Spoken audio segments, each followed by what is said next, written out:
behind the agenda, knowing what we need to get through in the morning. So we appreciate you being here. Do you have a slide presentation for us today, or no? I don't. No slide presentation, just in your packet.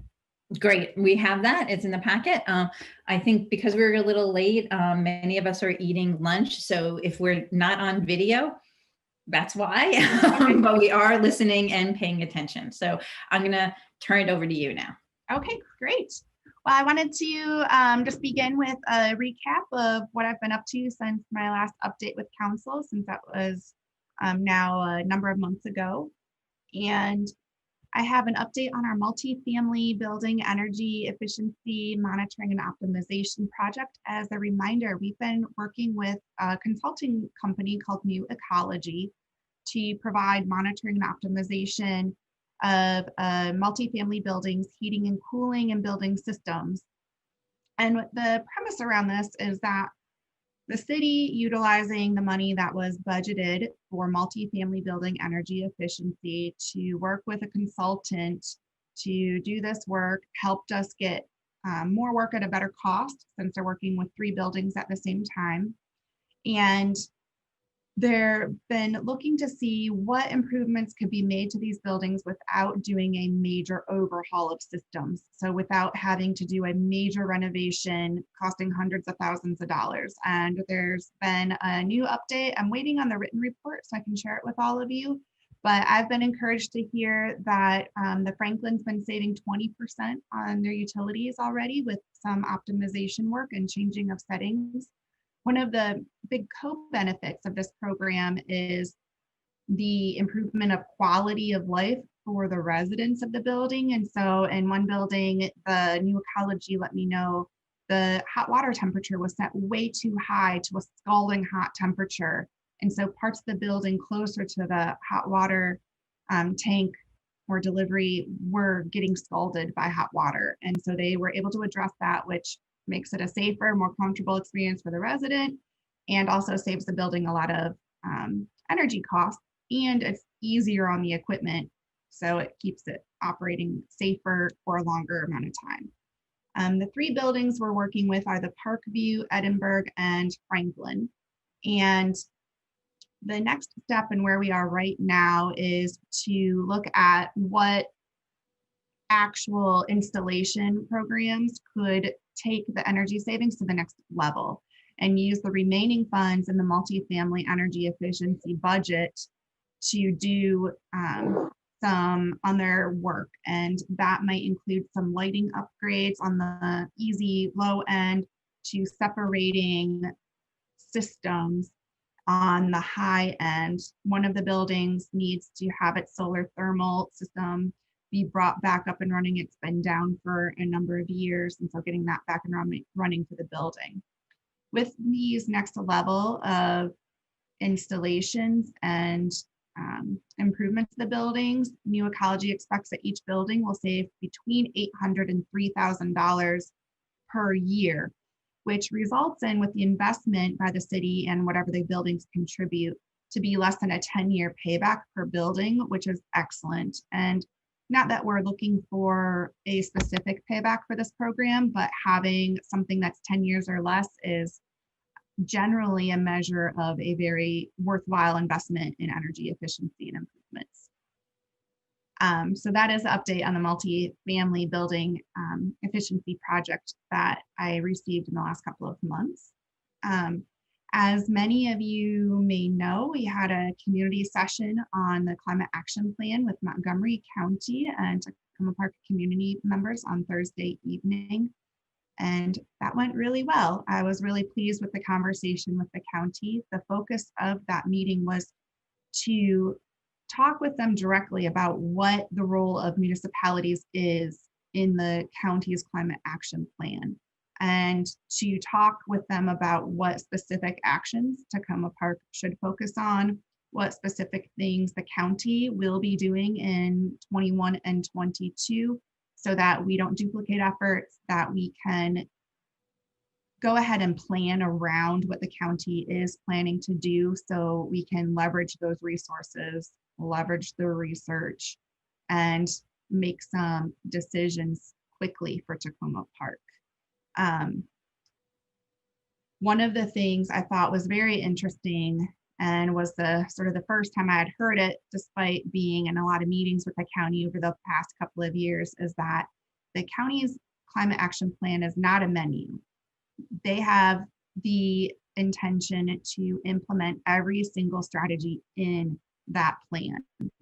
And Cindy might be able to correct me on this, but I think there's 87 different strategies in that plan, and they have every intention to do every single one of them. What we don't have is a timeline of when each one will be implemented or brought to council for that final, yes, they're doing it. But I think the really exciting part of hearing them say this is that there are some really heavy lifts in there, and having the expectation that the county will be doing a lot of the research, a lot of the policy writing, a lot of the resource finding and resource creation for those policies takes a lot of the burden off of Tacoma Park. One example is the building energy performance standards. This is something that is in our framework, and it's something that the county has been working on over the last year and a half to develop a policy around. They've done stakeholder engagement. I was a part of the stakeholder engagement process. They worked with building owners and real estate agents to develop the policy for the building performance standards. And they expect that to be presented to county council within the next 2 months. This is something that Tacoma Park can opt into very easily. And if we would like to explore scaling it down, the county's proposal right now would cover commercial and multifamily buildings 25,000 square feet or bigger. And so that gives us a really clear direction on if we want to just opt in and see how it goes with the bid buildings, or my preference would be really explore scaling that down so that it is more widely applicable to Tacoma Park buildings, and also model that for how a program like that could be scaled down for smaller buildings. But that's one of the big things that came out of the meeting on Thursday afternoon or Thursday evening. Some of the other things that we talked about with the county during that meeting are their plans for education and outreach, and some ways that Tacoma Park can model and pilot some education and outreach programs that then would make it easier for the county to scale up and take it county-wide after we've sort of done the testing for it. One of the programs that they were particularly interested in seeing Tacoma Park pilot would be an education and outreach campaign on helping homeowners and small businesses convert to heat pumps in their buildings, and how it might look to do an education and outreach campaign on that. What it would look like to work with contractors to make sure contractors have the appropriate knowledge and resources to make those switches, and to advise homeowners and businesses on how to do that, what the best options are. And so I'll be talking more with the Montgomery County team on developing something like that in the coming 6 months. Another thing that I've been up to is working with Jessica on the library and going over the LEED scorecard proposal and the different items in the LEED scorecard, some of the different design elements, helping Jessica connect with community members with specific green building expertise. One of them that works with the U.S. Green Building Council, to make sure that we're not missing anything. One of my priorities for how I've approached talking to Jessica and architects on the library is making sure that even if we know the answer might be no, we know the rationale behind why we're not pursuing a specific option with the library, so that when the community asks the questions of us, we have those informed answers, and we can readily answer the questions that come up. Some of those questions are things like, well, is there going to be a gray water system? There's a gray water system at Public Works. And having the answer and the information from the architects to be able to answer and say, well, this is why it won't work at the library site, and these are the constraints and the reasons. One of the exciting things about the library to me is, as we are getting closer and getting more details, it looks like the LEED score is, it's becoming more real, and it's going from the becoming more real that we'll be able to hopefully get to the gold level and think about the other options beyond LEED that don't necessarily get us LEED points, but improve the overall sustainability of the building. One of the things that stuck out to me was just one of the material choices and flooring options and what the indoor air quality environment would be for staff and patrons with the different flooring options that doesn't necessarily relate to the LEED scorecard, but relates a lot to not just the environment, but the overall quality and health of the building, especially as indoor air quality is really important these days. And lastly, item number 4 under recent efforts would be our ongoing sustainability grants. Those are still available to small businesses, homeowners, and to anybody in the city really can apply for a rebate.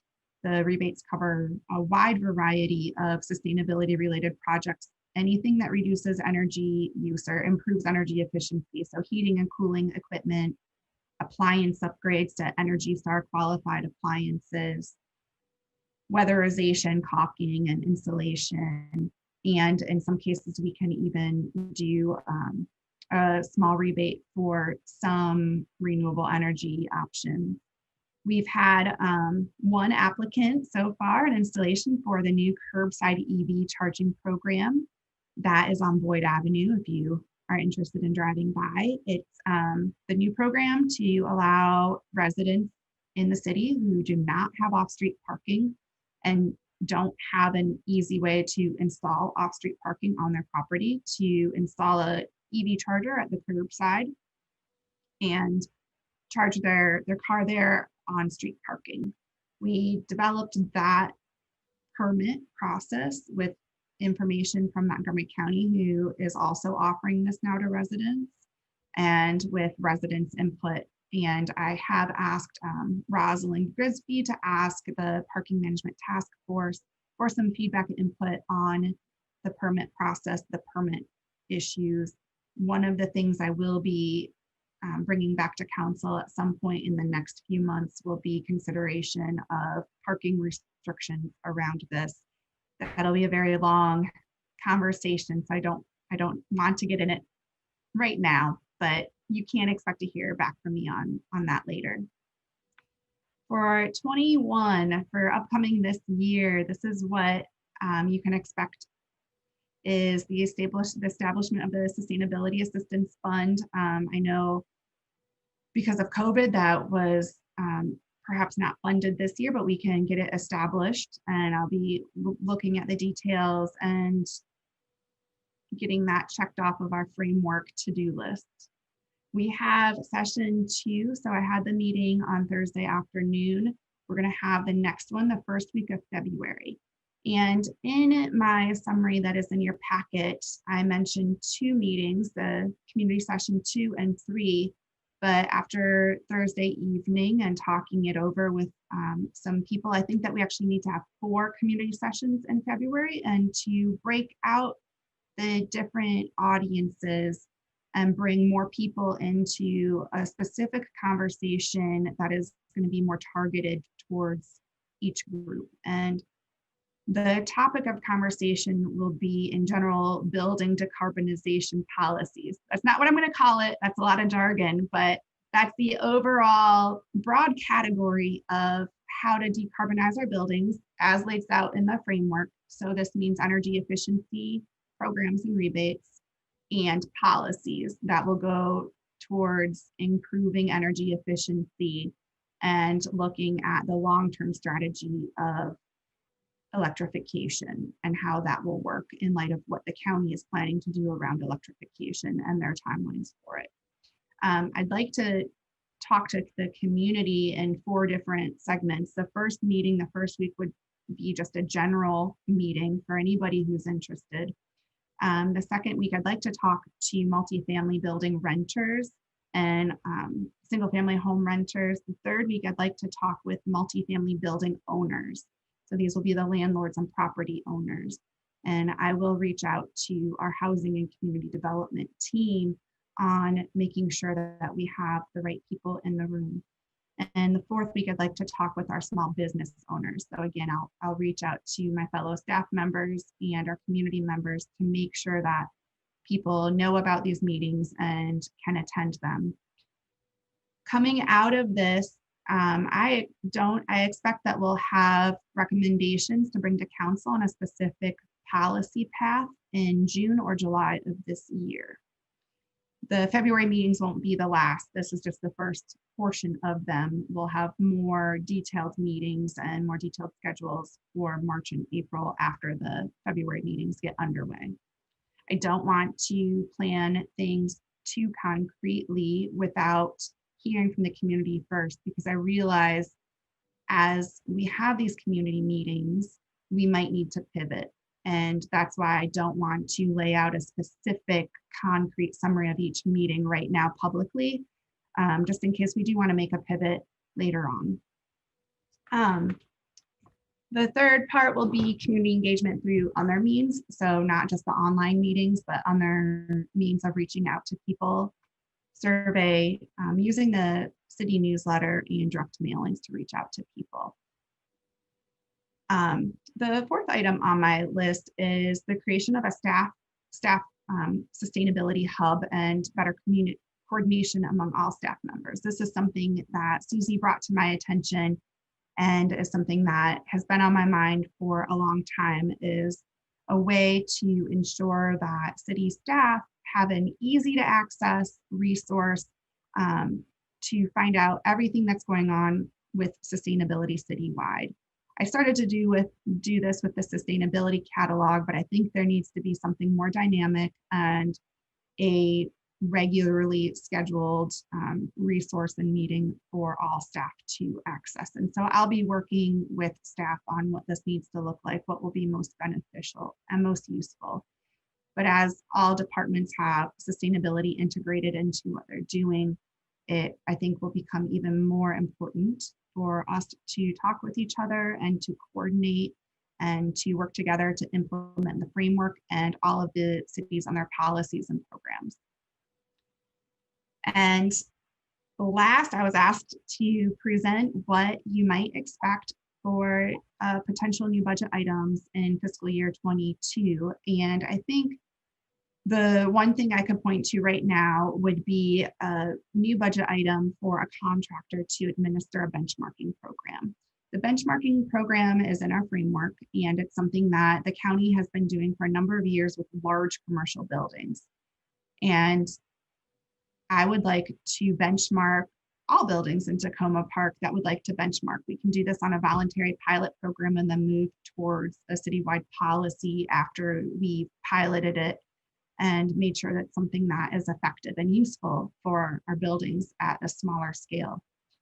In order to do this effectively, you need somebody who knows Energy Star portfolio manager inside and out, who can be on call to answer questions and who can help building owners upload their data and then analyze that data. This is going to be best done by a contractor. I could do it, but it's going to take up all of my time. And an intern might be able to do it, but it's going to run much smoother and be much more useful if it's coming from a professional contractor who can do it seamlessly. And so that is what I would expect to be submitting for my budget request that is not currently in the existing sustainability budget. I don't have a quote yet for this item, but I don't expect that it will be out of the range of what you might expect for a contractor to administer a program like this. So that is it for my summary. I'm sure there are questions. Great. Thank you so much, Gina, for all that work and for organizing the town hall that we had on Thursday evening. I think it was great to have that before our meeting today. I'm going to ask my colleagues on the city council to take themselves off video and come back to the meeting. One of the things I just wanted to point out as people are joining us again is we did hear from Samira Cook-Gaines right before you got on regarding community engagement and how much they have learned through using Brick and Story at the New Hampshire Rec Center. So I think before moving to any other community engagement, like that second piece after maybe those initial meetings, making sure that we learn the lessons from Brick and Story to then apply it to this, because I think this is one of those things that we really want to make sure we're doing it in partnership with members of our community, especially those who maybe most impacted and haven't been engaged on our sustainability planning in the past. It's going to be so fantastic to be able to work with Samira and Brick and Story and learn what has worked for them. I'm a big believer in not recreating the wheel and to utilize other people's expertise. And so it's really nice to know that that's there. Terrific. I see Councilman DeBala's hand up.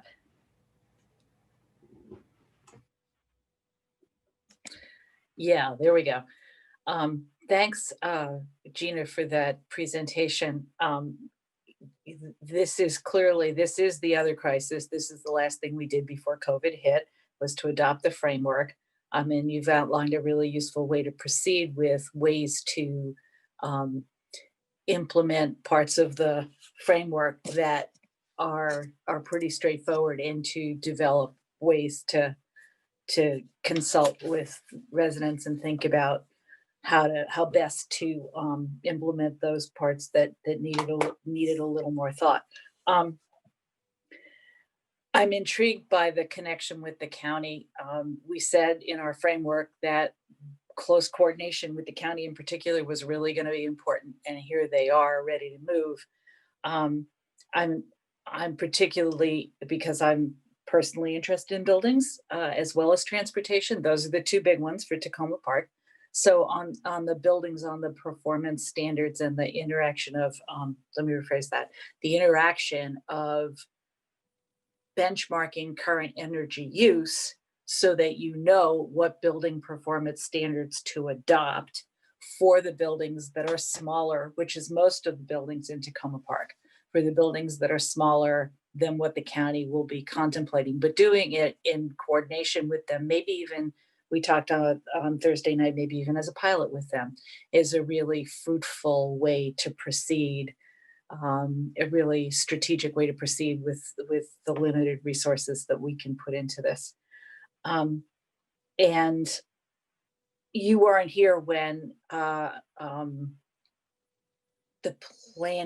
when Roz, the planning manager, put three circles on the board: sustainability, equity, and housing / community development, and looking at what parts of, for the purpose of this year, when we still have COVID, what are the things within the framework, the sustainability framework, that are in that middle circle, I think is a very productive way for all of us to think about it. And last, I wanted to touch on community navigators, which came up this morning. There are a few examples, the county being one of them, of folks using what they term as resource ambassadors, but it amounts to community navigators, people from the community who know particular segments of the community, doing double duty with housing and COVID related issues, and also sustainability, climate issues related to housing. So I just throw that out there as a possibility for us to think about. I'm interested in working with you, and I'm sure I'm not the only council member, in fleshing out the community outreach piece to make sure we reach all segments of the community that we need to talk to. And that, as you alluded to, will take more than just having a few community sessions online. But I'm sure we can do that. Thank you very much. I think that's it for me for now. Great. Thank you, Councilman DeBala. And again, thank you, Gina, for that outline. And let's see, I have Councilman Kostick. Yeah, thank you very much for the overview, and really informative and helpful to look ahead to what you're doing. I have just a couple of thoughts / questions. The first is I wonder if there are things that we're seeing with the pandemic and some of the kind of crisis management and pivoting that has had to happen that could sort of be informative in terms of looking at a climate emergency and climate change crises that we might face in the future. So just curious if you have any thoughts on that, or if that's something you're looking at in your planning. I really liked that you mentioned integrating across different city departments. That's something that I think is really important. And to the extent that we can, I think it's very important to build up climate work within each of the projects that we're doing so that it's just sort of a part of everything and it's kind of normalized. I, have hear from many residents who really care about this issue and many times have specific questions or specific thoughts. And then I think there are also people who have more general kind of they're interested in the topic, but they don't always know where to begin. And I think there are, in terms of community outreach, there are people are at very different places with regard to this issue. And so I think I wonder if in the community outreach, if there are ways to kind of integrate this discussion into other discussions that we're having as well. And I know we'll be doing our city manager search, for example, and some of those community discussions might be about the future of our community and what our community looks like. And it seems to me that part of that is also climate as well. And it might be an opportunity to bring people in to the climate discussion from other avenues. So just kind of coming at it from that direction. And then I was just thinking, there are other topics that maybe are a little more smaller scale that I have heard interest in from people in working on things like reducing pavement in various parts of the city, looking at our native planting policies, stormwater management, which is a huge thing, but relates to climate, all of those things. And then I also wonder a little bit about transportation as well, because I know when we first passed this, we had planned on having kind of a more robust community outreach on transportation to sort of set some of that in our work, set kind of more specific goals or more specific tasks on that. And COVID got in the way of that. So I'm curious if you have thoughts on how we make sure that we're continuing to work on that as well.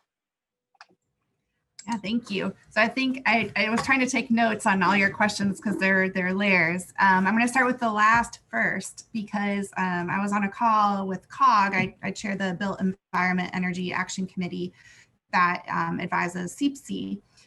And I learned that the environment director, Steve Rolls, retired and they're not replacing Steve. The environment or the climate team is being moved under the transportation director, because there's so much that needs to be coordinated there. And I think that from what I understood, and I can't remember the transportation director's name, you probably is it Conti? Yes, Conti. Yeah. So Conti is going to be overseeing the entire environment team at COG now. So it's all getting integrated together, which is, I think, really smart. And it's what I think needs to happen to have those conversations to meet our climate goals as a region, to have planners and transportation planners thinking front and center about climate and talking to the climate team as well. So that I found really encouraging and interesting move. And Montgomery County is making moves to put, and I don't want to go through my 200-page plan from them, but they are integrating sustainability performance metrics for all staff departments and making it a budget consideration for everything, the climate impact of all budget items. And so I think that model might be something that we can talk about in the city and how to more formally integrate sustainability into all of our departments. We do it.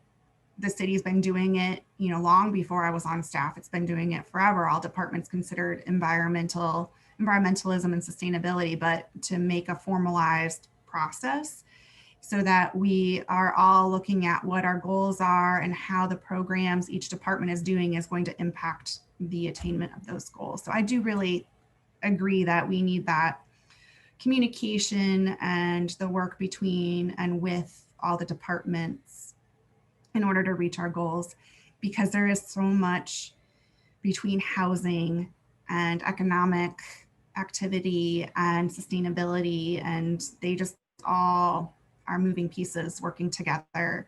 And we can either all work together in a positive way, or we could do something that inhibits one of our areas. And so we just need to make sure that we're all working together in a positive way for the city. Which the crisis management for the pandemic, some of the programs that the recreation department and the housing and community departments put together, I think are going to be really useful down the road for responding to different new crises, like when we have massive flooding in the city and you need a phone tree and you have people that are already signed up to call and check on their neighbors because of the pandemic. We can utilize something like that to call and check our neighbors when there's other sorts of disasters. There's the idea of resiliency hubs that I know some of the council members have seen the presentation from Baltimore on resiliency hubs. And these are community centers where community members can go in a time of crisis to get cooling, to get phone charging, to get on their access to resources when they can't have them at home anymore. And that sort of hub is what the city created on their website for the pandemic, and having a list of all the resources that are available to people if you're having a crisis because you can't pay your energy bills, or you need food assistance or medication or groceries. And so those things I think would be part of an overall resiliency hub. So the city's already recreated it. And now we can think about, well, how else might we use that in terms of the climate crisis, and those kind of resource hubs around different topic areas. So, bad and good coming out of the pandemic. Did I get all the check? Did I get the different things you were asking about, Casey? Yeah, thank you Okay. very much. I think the one question that, and I know we have many other people who want to ask, the only other question I wanted to know about was transportation as you look ahead. Yeah, so I don't have a good answer on the transportation. I'm really curious what's going to come out of parking management task force and what kind of things they're looking at, and what kind of creative solutions we can come up with for that last mile, first mile question for the city, and work with our city planners on some of the other things.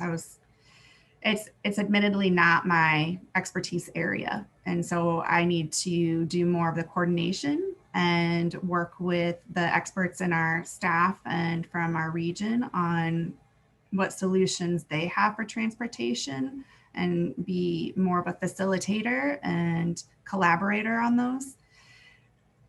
If I could jump into, I think this is a place where we've been doing this for a long time, and we have expertise in it from a long time on the transportation side. And, but it's, I think, just not been written well. And I think as we go forward in how does the council think about how it gets integrated into the priorities, I think that will be helpful all around. So I'm looking forward to that. Frankly, transportation, stormwater management, all of the issues about what kind of native plantings there are, it's all the same space. So how does that all work together? And it's all needed for climate resiliency.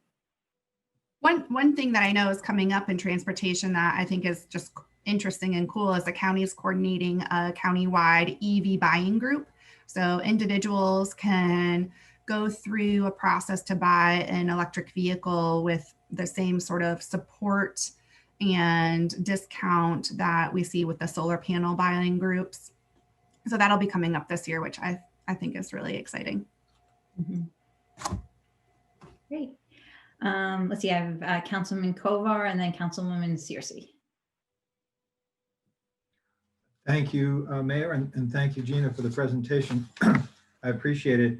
I'm glad to hear that the multifamily projects seem to be moving forward in a positive way. And I support the efforts on the benchmarking. I don't know how much that would cost, but it seems like that would be a really important initial step to better understand what would be possible in terms of addressing better energy efficiency in our buildings kind of across the board. I do share some of the concerns I think that Council Member Kostick may have raised about the community outreach and the meetings. And so I think, for example, the meeting plan for February is really great. I wonder whether that's sufficient to do it because, you know, one of the things that we heard last year when we were doing the initial work on the climate plan was that some people felt there hadn't been enough community discussions. And I realize just because some people feel that way doesn't mean that there weren't, but I think both in terms of the engagement with marginalized or communities that heavily speak languages other than English, some thought about whether those meetings are sufficient, I think would be worth our doing. I do like the reference you made to the Thursday call, which several of my colleagues, as well as myself, were on with the county. And what struck me there was something that we talked about a lot when we adopted our plan, which was that it was really important to figure out, in a sense, which level of government is the best suited or best able to take on various aspects of this. And I thought it was really encouraging that the county wanted to work with us and help understand either could we pilot certain things, or are there some areas, an obvious one is the community choice energy legislation that we'll be pushing for at the state level that if it passes would cover the whole county and then would help us with that. I think that I think I circulated and I can recirculate one of the Ward 1 residents had put out some information recently on a modest number, I think 7 or so actions that the city could take on that are part of what the county is talking about, but that the city could highlight because they would be manageable at our size. And I don't think I've shared that with you, Gina, which I will. But I'd like us to spend a little time looking over the county list and see which of those things we can really either try on our own, pilot for them, or leave to them and kind of understand where that all is, so that it's, when there's 87 possible things, it's kind of overwhelming. But if we looked at them and broke it down a little bit, we might understand better what would make sense for us to do. I think we've talked about this before, and the navigator concept came up. And again, we've got this incredible amount of expertise in the community, and I don't think this is something on which we have to have a formal a committee. And I think, Gina, you're already doing this, but really having an ongoing relationship, to the extent they're willing to, with all the experts in our community to help us figure these things out, would be important. So that's in direct reaction to the things you presented. I'm just going to mention 2 other or 3 other top tier things and then a couple of small things. So one, and this was mentioned, there's the stormwater question. I think that definitely needs to be a high priority for us. And it goes beyond, in some ways, climate to also affect the work that Public Works does too. But I've heard from dozens and dozens and dozens of residents about this, and it's really just a big issue, very potentially costly one to address.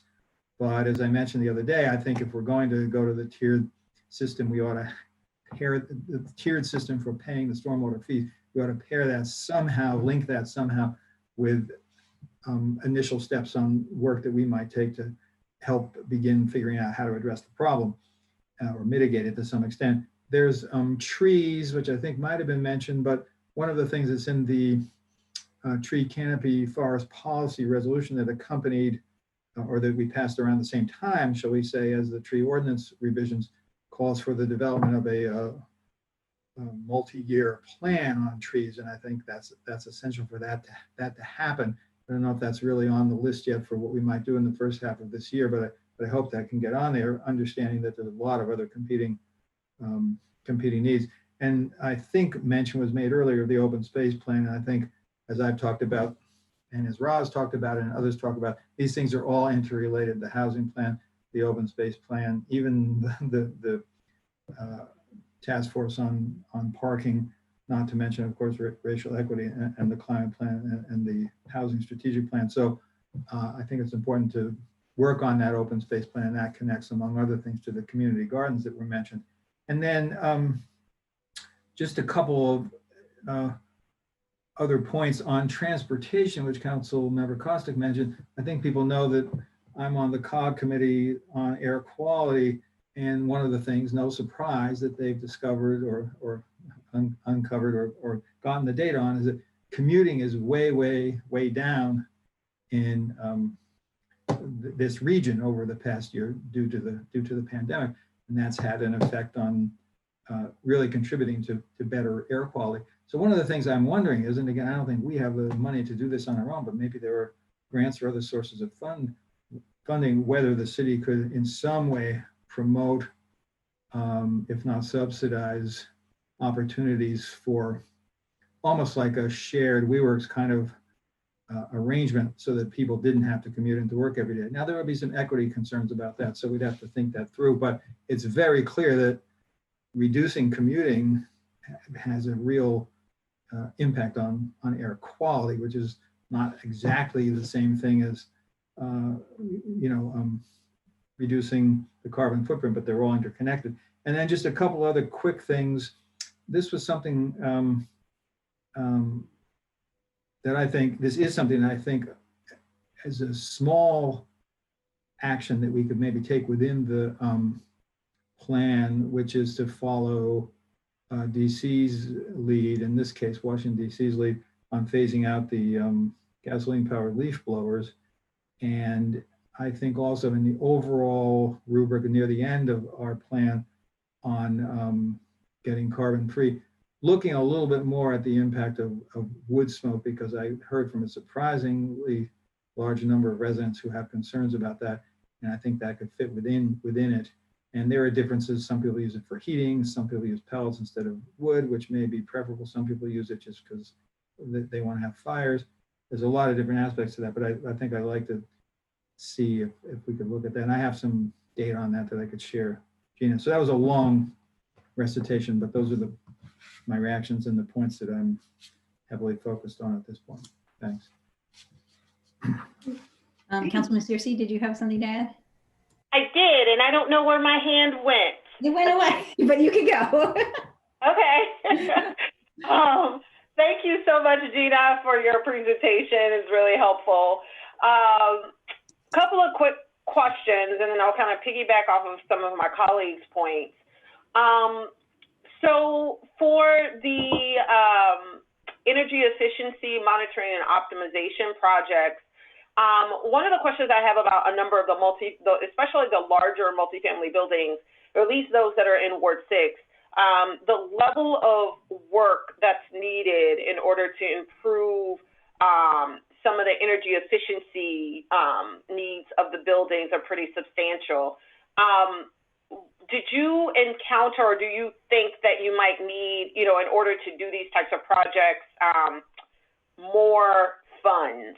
Right? Because I see that we've only had one total home makeover, one rebate, like one chart, so I'm trying to figure out in terms of our sustainability grants and rebates versus the volume or the size of the level of effort that you're trying to take on, do those match, right? I mean, I've had conversations with the folks that want to do the necessary upgrades to their buildings, but it just costs a lot of money. And we are not in a place as a city to be able to offer the level of, financial support that's needed to make these improvements. So has there been any discussion about kind of thinking through how we may be able to work with, the investment community, the county, to kind of serve as a coordinator that would pair perhaps some of our property owners to a number of different resources that may be made available to make some of these substantial infrastructure improvements? Yes, so we have the Montgomery County Green Bank that already has loans available for multifamily, well, actually for everyone. So multifamily buildings and business owners and homeowners can get loans from the Montgomery County Green Bank for making any type of green improvement. So energy efficiency, building improvements, and renewable energy loans.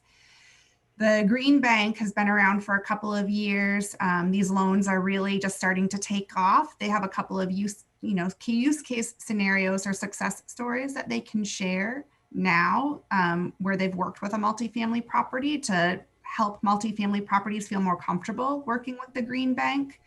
I don't know the exact loan terms, but the county also has commercial PACE. So CPACE allows a property owner to put a big investment on the property and pay it back on their tax bill. So it's a tax assessment. And so if the building transfers ownership, the investment, that cost also transfers to the new owner. So it's a little bit different than a traditional loan. And that can help a building owner that needs to make big improvements like Hilltop, some of these buildings that just have much larger projects to undertake. And that commercial PACE can be that vehicle to help them. So there are those two resources available for those really big projects that need to occur. Although the Green Bank will also help people with smaller projects in the $10,000 to $30,000 range as well. I have thought about if the way we've budgeted is working, because we don't have a lot of uptake right now. And I don't know if that's because of the pandemic or lack of sufficient types of outreach. But I think that it might, I plan to really think about and evaluate if we want to change how the sustainability budget is structured, so that if we need to make more resources available for multifamily buildings, because that's where the bigger need is right now, then let's think about doing that for FY22.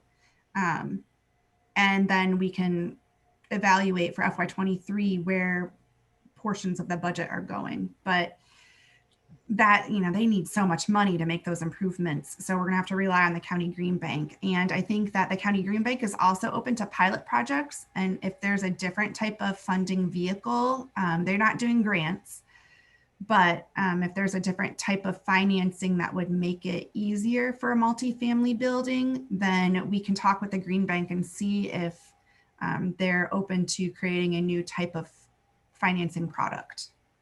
Yeah, I think that that's important because while I think that the work that we're doing is great, I think that, quite frankly, our housing stock is so old that giving someone $1,000 barely buys a front door, right? It doesn't go far enough. And if we're really trying to get the biggest bang for our buck, then we maybe need to rethink how we're allocating resources and the role that we're playing. Is it that we're really focusing on some of these smaller single family homeowner initiatives? Or is it that we decide, you know what, our goal is to get or figure out how some of our large multifamily buildings, condos, apartments, how to get them more energy efficient. And then we take the approach of financing, working with partners to figure out some sort of financial hub that we can immediately direct property owners, those multifamily property owners to. If it is, having these regular conversations, because I will say, I've had conversations with MHP that's planning, to do some upgrades and mentioned, well, maybe we could do some more green features. And they're like, you guys aren't offering us enough money to be able to do the stuff that you may want to do. And we have to we have to base what we do on what the financing is available to us. So you can either come up with some more money or this is the best that we can do. So part of it may mean that we need to change our approach, especially if ultimately what we want to see happen as part of the Housing and Economic Strategic Plan is more housing development in our community. We could come up with policies all day long that might just stop people from wanting to build here. But if we're coming to the table with some sort of financial body ready, so whoever comes along with the project, we're like, look, you talk to these people and they will figure out how to make those numbers work to give you the green feet, to make sure your project includes the green features that we want. That might be something that we need to kind of shift our mindset to do. Another point, I do want to echo Councilmember Costick's point about transportation. I think that it is perhaps one of the biggest voids of our sustainability plan right now is that we don't have a very clear path forward in terms of how to leverage transportation and the sustainability aspects of addressing transportation issues. That includes walkability in our communities. You don't want people jumping in their cars to go a block just because there isn't a continuous sidewalk to get them there, right? So how are we developing a priority around transportation? So how are we improving walkability around some of our different transit modes, Purple Line, Metro? How are we making sure that people feel safe? How are we identifying financial constraints that people may have from taking things like public transit? Some employers offer government gives you a certain amount of money to take public transit because they don't have parking. Well, now that we are in a pandemic, you know, they're not giving you that money anymore because they're not anticipating that you're going to actually leave your house, right? So that might actually decrease where certain people may have naturally just been in the habit of taking Metro to work and taking Metro to run other errands because they were already on public transportation.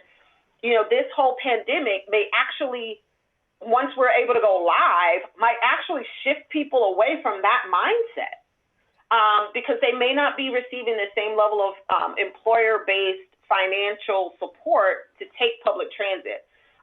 So as we are thinking about transportation, you know, let's think about walkability. To Councilmember Kovar's part, if there's some programs or things that we may want to think about in terms of financial incentives to try to get people back on public transportation once we open post-COVID, that might be something that we may want to consider. Things are better now, but there's also a lot of money that's being taken away from public transportation right now. We may want to think about post-COVID, what changes in human behavior may happen as a result. And then lastly, I do want to just talk about the community engagement piece. Mm-hmm.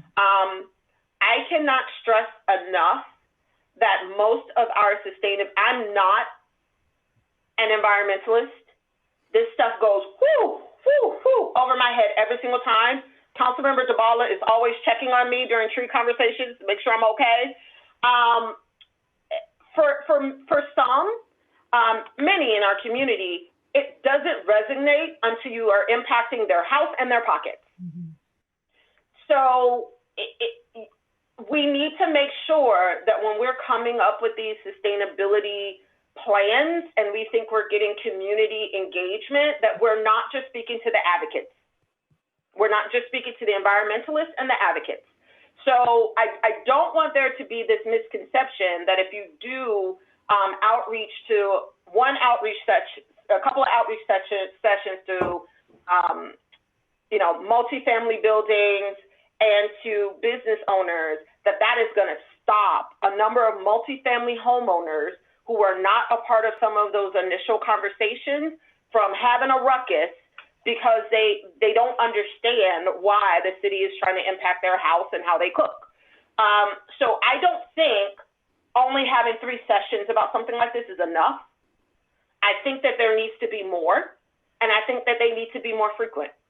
So I would actually suggest you go back and not just think about survey, newsletters, and mailings, but actually go back and think about having a more comprehensive level of meetings, especially given that folks are used to Zoom now. So let's not make it 3. Let's make it like definitely rely on Samira, because we had to get to a point where some of those rec meetings were happening multiple times a week, including the weekend on Zoom. So we may need to do a lot of that to make sure that we're getting people in the know about what we're talking about. We're getting that feedback. So I do think that we need to expand that more, so that we can make sure that we're hitting people in a way that's convenient for them, and we don't just think we're doing like 1, 2, 3 community sessions. I don't think that's going to be enough. But thank you so much for all of this work. Thank you. I took a lot of notes, and I am hearing what you're saying. So thank you. Right, great. I have Councilmember Smith, and then I think we're going to try and wrap up this section. Ms. Mathias, thank you for the presentation.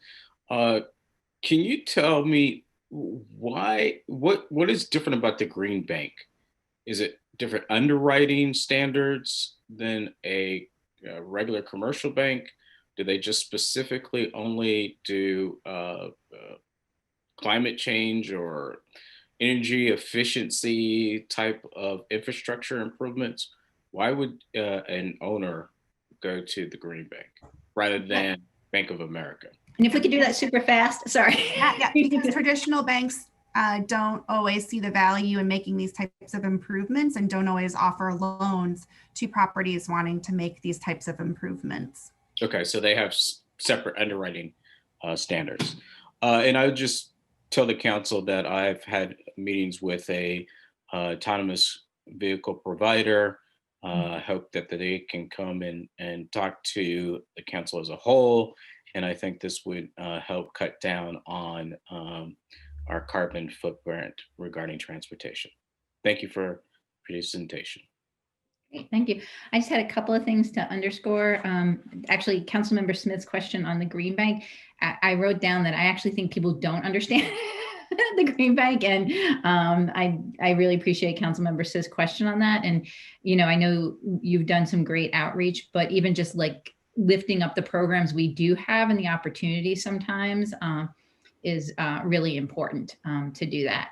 I want to echo on the tree canopy, and we can come back to this as we're building out our priorities for the year. We did talk about a multi-year plan, but also putting in place a pilot project on trees. So I don't, under COVID, that was really difficult, but I don't want to lose that as well and moving forward with that. And then the other thing is also just not to lose track of it. One of the things the county did when they did their presentation, they showed us some maps of social vulnerability data. And we said that we were going to be able to go back and get some more information from them on that for Tacoma Park specific. And I think that would be really helpful. I know Roz and her department has been doing a lot of great mapping on things, and that county map, if we can zero in on Tacoma Park, I think would also be really helpful. And I see Ms. Braithwaite popped up when I said tree pilot. I appreciate you guys are on a time constraint, but since it's popped up a couple of times, I thought maybe I should speak to that. Recently, the Urban Forest Manager sent to all of you, as well as to the Tree Commission and members of the community that have reached out to him, our updated tree species list, which will be the guide for what the city plants, as well as the guide for what residents plant when they have replanting requirements. It's an all native list based on the council's guidance. And our new urban forest manager is well informed and was very excited about working with people to put that together. So we've got a really solid first step towards addressing that concern that many, many residents raised. Secondly, in the canopy resolution, you guys established a March date for him, our urban forest manager, to present his idea about a long-term plan as well as the pilot program. So that is on his schedule, and we anticipate him coming before the council in March with that update. So I just didn't want you to think nothing's happening. He's been working tirelessly, and thankfully in the wintertime, permit applications dropped significantly. So he's really been able to dig in and pull together time and effort on that. So, and then I know we have the stormwater discussion coming up in February, so I'm anxious to get back to that to talk about the rates as well as other programmatic implications. So that stuff is baked into our current budget as well as will be in the future budget. So I just didn't want people to be concerned that those items were not being addressed. Okay, great. And that's wonderful to hear. We know Marty just came on board just a little while ago. So it's terrific that he's been able to jump in and if he thinks he can keep that March deadline, that would be terrific. So thank you for that update. We really appreciate it. So it's a little past 2 now. Is there anything else on sustainability, climate change that we kind of want to get on the table before we move over to our racial equity work, which is obviously underlying all of this work, but wanted to spend some specific time talking about racial equity? Councilman Duvall, is that a hand? Yes, just very quickly, in listening to what several of the council members have said, the city has for some time had a sustainability program where acting serve as a broker coordinator for resources that other agencies and other levels of government have for single family homeowners. And I think it's probably time to look at doing that for multifamily. And along those lines, on Thursday evening, the Green Bank was specifically targeted as one of the things on our list of possible areas to coordinate. They already have outreach programs, but like so many county programs, bringing them to Down County and specifically to Tacoma Park just requires a little bit of extra effort. So I would just put that out as something to develop further as we're developing plans to implement the framework. Let's keep that one in mind, again, with this notion of stretching our resources by strategically embracing those that others have. So thanks for all that great discussion on that topic.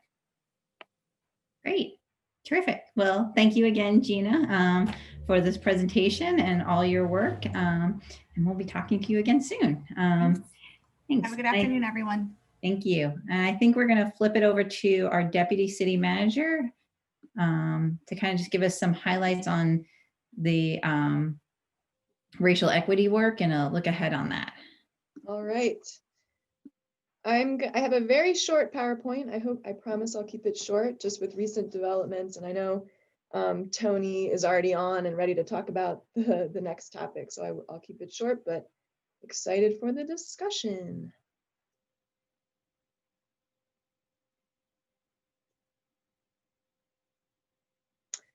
All right, so my last update to you all on the Racial Equity Initiative was at the end of September. So I just wanted to catch you up on what's happened since then. So I was previously a part of the COG Racial Equity Work Group that has morphed into the new COG Chief Equity Officers Committee. So I'm a member of that. It's a great move by COG. I'm glad they're doing it. We'll have bylaws and positions within the committee. So I'm excited that they've formalized that. And one of the things that we're focused on is cooperative rideable contracts for racial equity training and consulting, as well as regional training opportunities. So we're going to work together with other jurisdictions on trying to, get discounts and open up opportunities for that through COG, which is great. And on a related note, out of those meetings, I have discussed with the Deputy City Manager of Gaithersburg on a possible collaboration for joint trainings and things of that nature. So he and I are staying in touch. Our GARE cohort completed the GARE Train the Trainer course at the end of October, which is a 2-day course. So they have even more expertise in GARE resources than they had before. So that's a great thing, skill set to have within our senior leadership team. And then, as I mentioned in my September update, I was planning on creating a racial equity task force, and we have done so. We've got representatives from each department, 8 mid-level staff members, and we're going to be providing training to those task force members. So out of those 8, 5 have completed their first GARE role of government training, and actually Councilman Kovar was in that as well. And then we're going to have everyone do 2 days of GARE training, or maybe another type of training, depending on what comes out of the COG work. We held our first quarterly meeting at which we reviewed the history of our racial equity initiative. We've got a range, the members, some have been with us just for a couple months, and some have been with the city for many years. So there was a real range of familiarity with what the Racial Equity Initiative is and what it means for staff in their day-to-day. So we introduced them to that. And then each task force member will be picking a project to complete a racial equity assessment using the GARE toolkit. And that's for our next quarterly meeting. We also are excited that we have our public administration specialist on board. He has a lot of expertise in data analysis, and his work plan is very focused on disaggregating data by race and ethnicity. He's already added new race and ethnicity breakdowns to the COVID-19 dashboard, which is great. And we hope that he can help our senior leadership team with technical assistance on some of their data needs as well. And then in looking forward in terms of what might be a budget ask, the idea of community connectors has come up a lot. And so I did discuss with the Boulder, Colorado Chief Equity Officer about her lessons learned and what their program looks like. And I did just want to give people a little bit of a sense of it now. So they primarily use their community connectors to build trust with underrepresented communities. They particularly focus on, they have a Latinx manufacturing communities that are pretty detached from the government, so they focus on that community. Their connectors receive $25 an hour and they work 6 hours a week, plus they also get a $400 stipend for childcare. They meet weekly with the Boulder Chief Equity Officer. They sign a partnership agreement so that expectations are clear. And they're also called in from time to time to do what Boulder calls rapid response racial equity assessments, where there might be a new program or city project coming up and they want community feedback on it, so they called the group in. They also help city staff design their community engagement activities from the ground up. And Boulder made another iteration of their program that was specifically COVID-19 focused. So they created what are called recovery equity connectors, and they're paid $20 an hour and they only work for 3 hours a week. And they do a weekly call with the Chief Equity Officer as well. So I have all of the materials that Boulder actually provided a lot. So we, if we ever want to do a proposal for that, we have a lot of information from Boulder on how their program's structured that we can customize to us. And then I did want to say, I know hiring a racial equity officer has also come up a bunch of times. When we hired Jordan over the summer, she put together a matrix where we can quickly access position descriptions for racial equity officers from across the country, which will help us, again, customize our position description should that be something that council is interested in. And then in my last presentation, I emphasized this, and I want to emphasize it again, that being right on the edge of DC, and I went to grad school here in DC, there's so many resources in terms of particularly, again, data analysis, but some of the topics that have come up today, the food security mapping, those kinds of things. And with our small staff, leveraging those kinds of partnerships with graduate schools and universities in the area is key. And I'm so glad that Grace is kicking us off with the University of Maryland Consultancy. And then there's been a lot of talk of, among the senior leadership team. Actually, our task force members asked the same question that the senior leadership team asks itself all the time, which is, how do we get more people to participate in what the city does, and a broader range of people? And so various departments are working on that in various ways on online engagement and communications integration. So trying to pull all that together as part of the Racial Equity Initiative.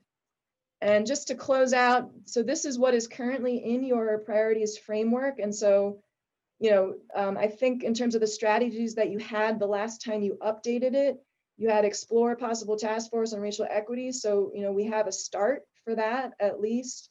We've got more staff members trained, and we're looking at more opportunities for that. And, grant funding is always of interest still. This is more of a long-term idea, but so I don't know if that may need to be updated, but just wanted to, connect it back to your framework. And then just very quickly, these were all the ideas that other cities have done that I mentioned in my September presentation. And a lot of them are really exciting. So there's a ton you can do for our racial equity initiative. And this can, there's a lot of ideas for our longer term roadmap. So keeping these on our radar. But I will stop there. Great. Thank you, Jessica. And I'm so excited you connected with the Chief Equity Officer from Boulder. She's pretty remarkable. It's great that she's willing to share so much of their lessons learned and experiences. So yeah, anyone want to kick us off? I think you covered a lot of ground on what you're working on. Let's see, Councilman Costa, yeah. Yeah, thanks a lot for the overview of what the changes have happened, and thank you for the presentation back. I guess it was in December as well. I just wanted to note with regard to the community connectors and this concept of community connectors or ambassadors. I think it just seems like a fantastic opportunity to meet a lot of our goals, and I am very excited about building out something like that. I think it could be structured in a way where it helps really build capacity on all different levels. I mean, it could be a workforce development opportunity for people who are doing it. They could be structured as community organizers who are building capacity within communities in the city, and making sure that we're connecting people to what's happening in the city and getting feedback, and ensuring that we are doing some of the outreach that I think has been missing with regard to our committees over the past several years. So I'm really excited about that, and I would really like to see us move forward on that and maybe replace some of our some of the roles that committees have actually had. I think could potentially be replaced with that. Not saying we should entirely replace committees, but I think there's a lot of potential there. That's kind of my main comment for right now. I mean, I think there's a lot of progress on this, and there are a lot of opportunities moving forward. So looking forward to continuing to work on it. Great, thank you. Councilman Dabala. Thank you for the presentation. I'm especially interested in what you said about communication and outreach as it applies to all the work we've been discussing up until now. And I'm wondering whether there'll be a lessons learned memo, or there'll be a presentation to the council, or how would you want to communicate some of that information that we've learned? Would it be a supplement to, there may not be an answer to this question right now, would it be a supplement to what Samira will talk about with the rec center pilot? But how do we as council members learn all of what you are learning now and take advantage of it as we move forward with our work? Yeah, I mean, I think it's come up multiple times as a topic today, so it may be something where, I think Samira is just one piece of it. It's a very important piece, but we should, not silo that one effort. Other departments are also working on various online engagement tools. So I don't have an answer on how to integrate them all yet, but certainly we can maybe have a session focused on that. And to just my second point, to just remind folks what Kate said earlier about there being two sources of data and trying to, how can we find a way to take the county and the COG social vulnerability data and maps that they've developed, focus it on Tacoma Park, make it available to city staff and to council and to everybody else as we move forward on looking at the impacts of various policy decisions that we have in front of us, which is the other piece of it, the other half, if you will, from the council perspective. Yeah, and I think honestly on that one, we use census tract data from the ACS, and I think what they were using was CDC, their vulnerability scale. So I think it's just I think we can get, work with Roz, and actually now that we have Dan on board, Exactly. just not forget about that CDC data as well. Thank I think you. we rely on the city. I feel like we rely a lot on the census tract data from the ACS, which is good to use, but this vulnerability scale is also very helpful. And it's been, at least in the county report, integrated with the census tract level Right. data. So it should not be a big task, but it'll be a very useful tool, I hope. Yeah. But those are always our famous last words, right? It won't take that much to do. You can do it. So as I said before, I'm excited about this, and perhaps since you've done the research and, Councilmember Smith, go ahead. I just saw your hand pop up. Ms. Clark, thank you for the presentation.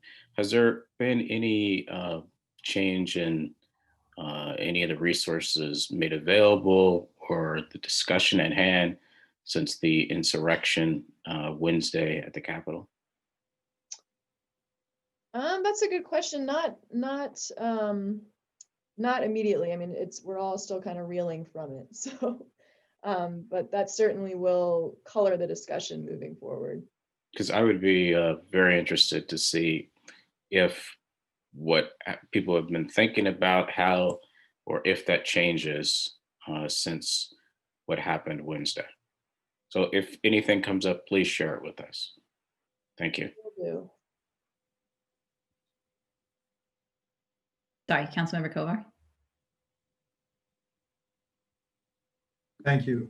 I have a few smaller suggestions I'll just pass along separately, but I just wanted to kind of note that one kind of theme that's coming through on almost all the big topics we're covering here today is a desire to do more and better, which I think we all recognize on engagement and public outreach, but also the potential benefit of relying on whether they're navigators or connectors or something else. It seems as if that's sort of pervading through all of these. So I don't know whether we should just sort of acknowledge that we need that everywhere or just adjust it each one individually. But I think it's really noteworthy that that's kind of emerged as a major component of almost all of these, that we can benefit from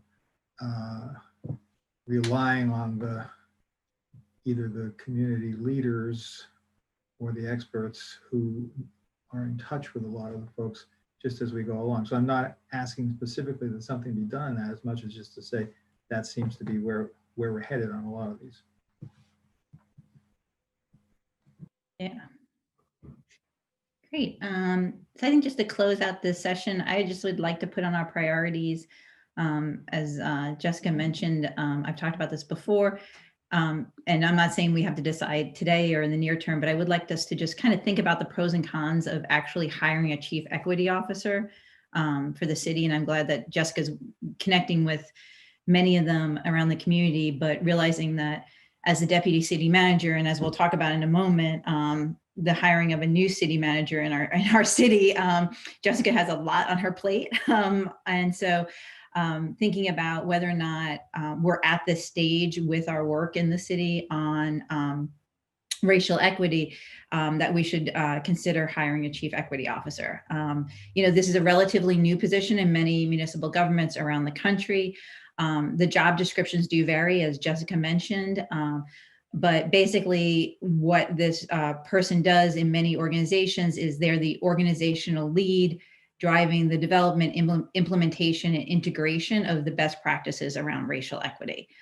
So I just would like to put that on the table for us to consider as we move forward over the next couple of months, and would love to get the feedback from Jessica, Samira. I know Tracy's been involved in a lot of this, Roz and others on our staff who have been working on this, is that if this is the right next step for us as a city. So I think with that, thank you, Jessica. And we're going to turn it over. So on our agenda today, we kind of wanted to tackle and spend a lot of time talking about COVID response and plans for 2021, housing and economic development, our climate and sustainability work, and our racial equity work. Then now for the next 45 minutes or so, we're going to talk about some of the other priorities that we know we have, but not go as in depth in them, because they're things that are already kind of in the works that we're moving forward on. But it's not to say that any of these are of lesser priority to the council. So I just think maybe some of our thinking on some of them have either developed further, or we're not yet there on our thinking. So the first one up is the Reimagining Public Safety Task Force. And I know our Chief Duvall is with us, and I'm going to turn it over to Councilman Searcy and and we have Jamal too here with us. Turn it over to the three of you to kind of talk about that. Sure. So for first, I do not have slides. Yay! I don't have very much time. But I do just want to first thank the council for voting in favor of moving forward with establishing the public safety task force. I think it's a great first step in ensuring that we can kind of take a step back along with the community to kind of look at not just, policing in our city, but other needs regarding public safety that need to be addressed in the community. So definitely extremely thankful for you all for supporting that resolution. So I want to just give you all a quick update. So as you all are aware, we awarded our facilitator contract to Link, as well as, and there's also Expert Advisory LLC, which is also a part of that effort. And so the mayor, Councilmember Siemens, the chief, and myself have been having, along with the city manager and deputy city manager, have been having conversations with our contractors, with our consultants, to set an agenda or schedule for next steps in terms of the task force. I see on the call today are two members of the team, Jamal, as well as Jevin, and they've been working tirelessly to address all of our convoluted feedback in terms of next steps. So I do just want to give folks a quick heads up and reminder in terms of where we are in the process and the path forward. So first, you all may recall during our last city council meeting, we announced that we have posted, and there is a page on the city website, that we are accepting applications for task force members. Task force members will have until January the 29th to apply to participate, and we're also going to have an information session that will be held on Tuesday, January the 26th. So just want to encourage folks to remind your constituents to apply to participate in the task force.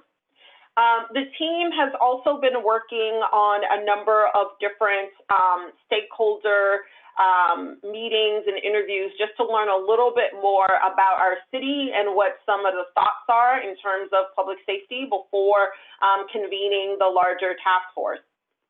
So many of them may have already reached out to you all just to learn a little bit more about your thoughts, specifically those of you on council who haven't had an opportunity to participate in some of the early meetings in terms of establishing the schedule. Also just want to give folks a quick heads up that in terms of next steps, and I want to make sure I get this right.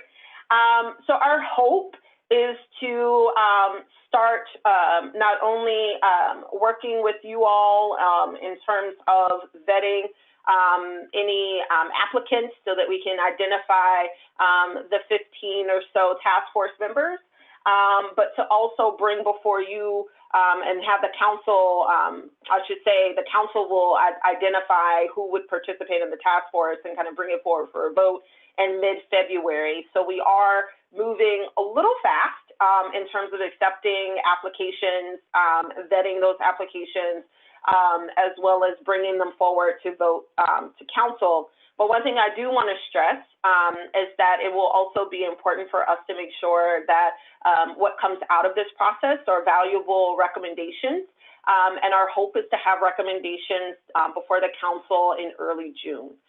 So I've I ran my mouth a lot, which is the norm, but I do want to give others that have participated in some of these conversations, the mayor, Councilmember Siemens, as well as the chief, an opportunity to kind of highlight anything or any aspects of the project that I might have missed.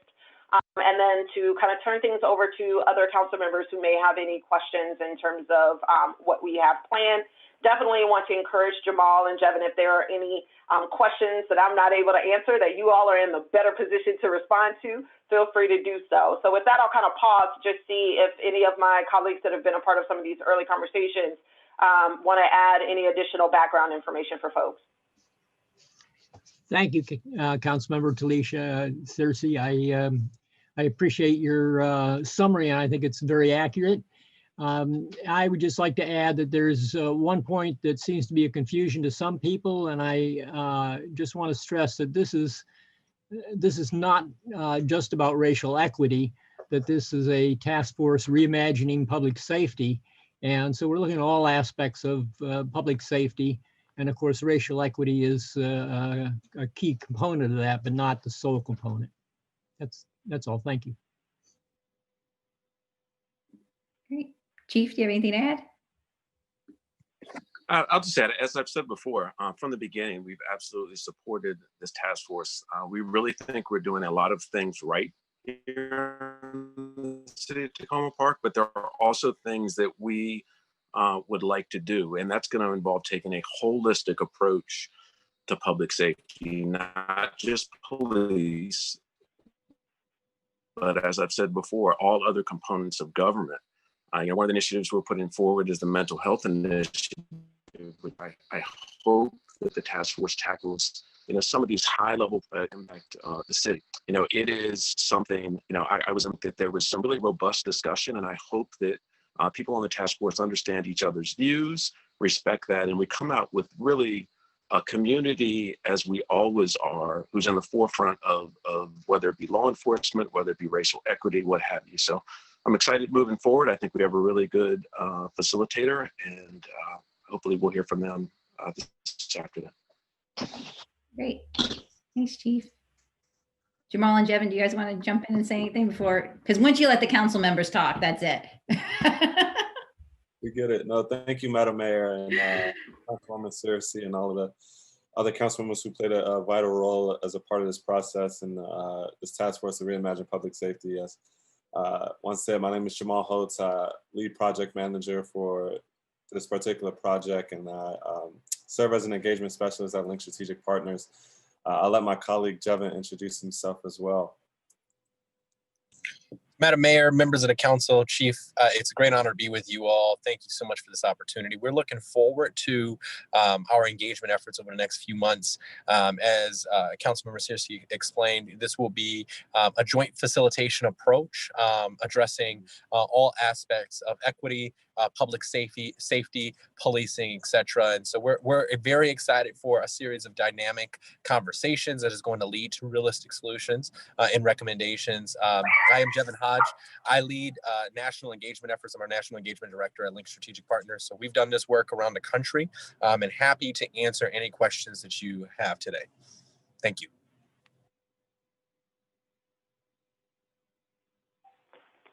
Great. So with that, I'll kind of turn things over to my colleagues, and we're happy to answer any questions that you all might have regarding next steps.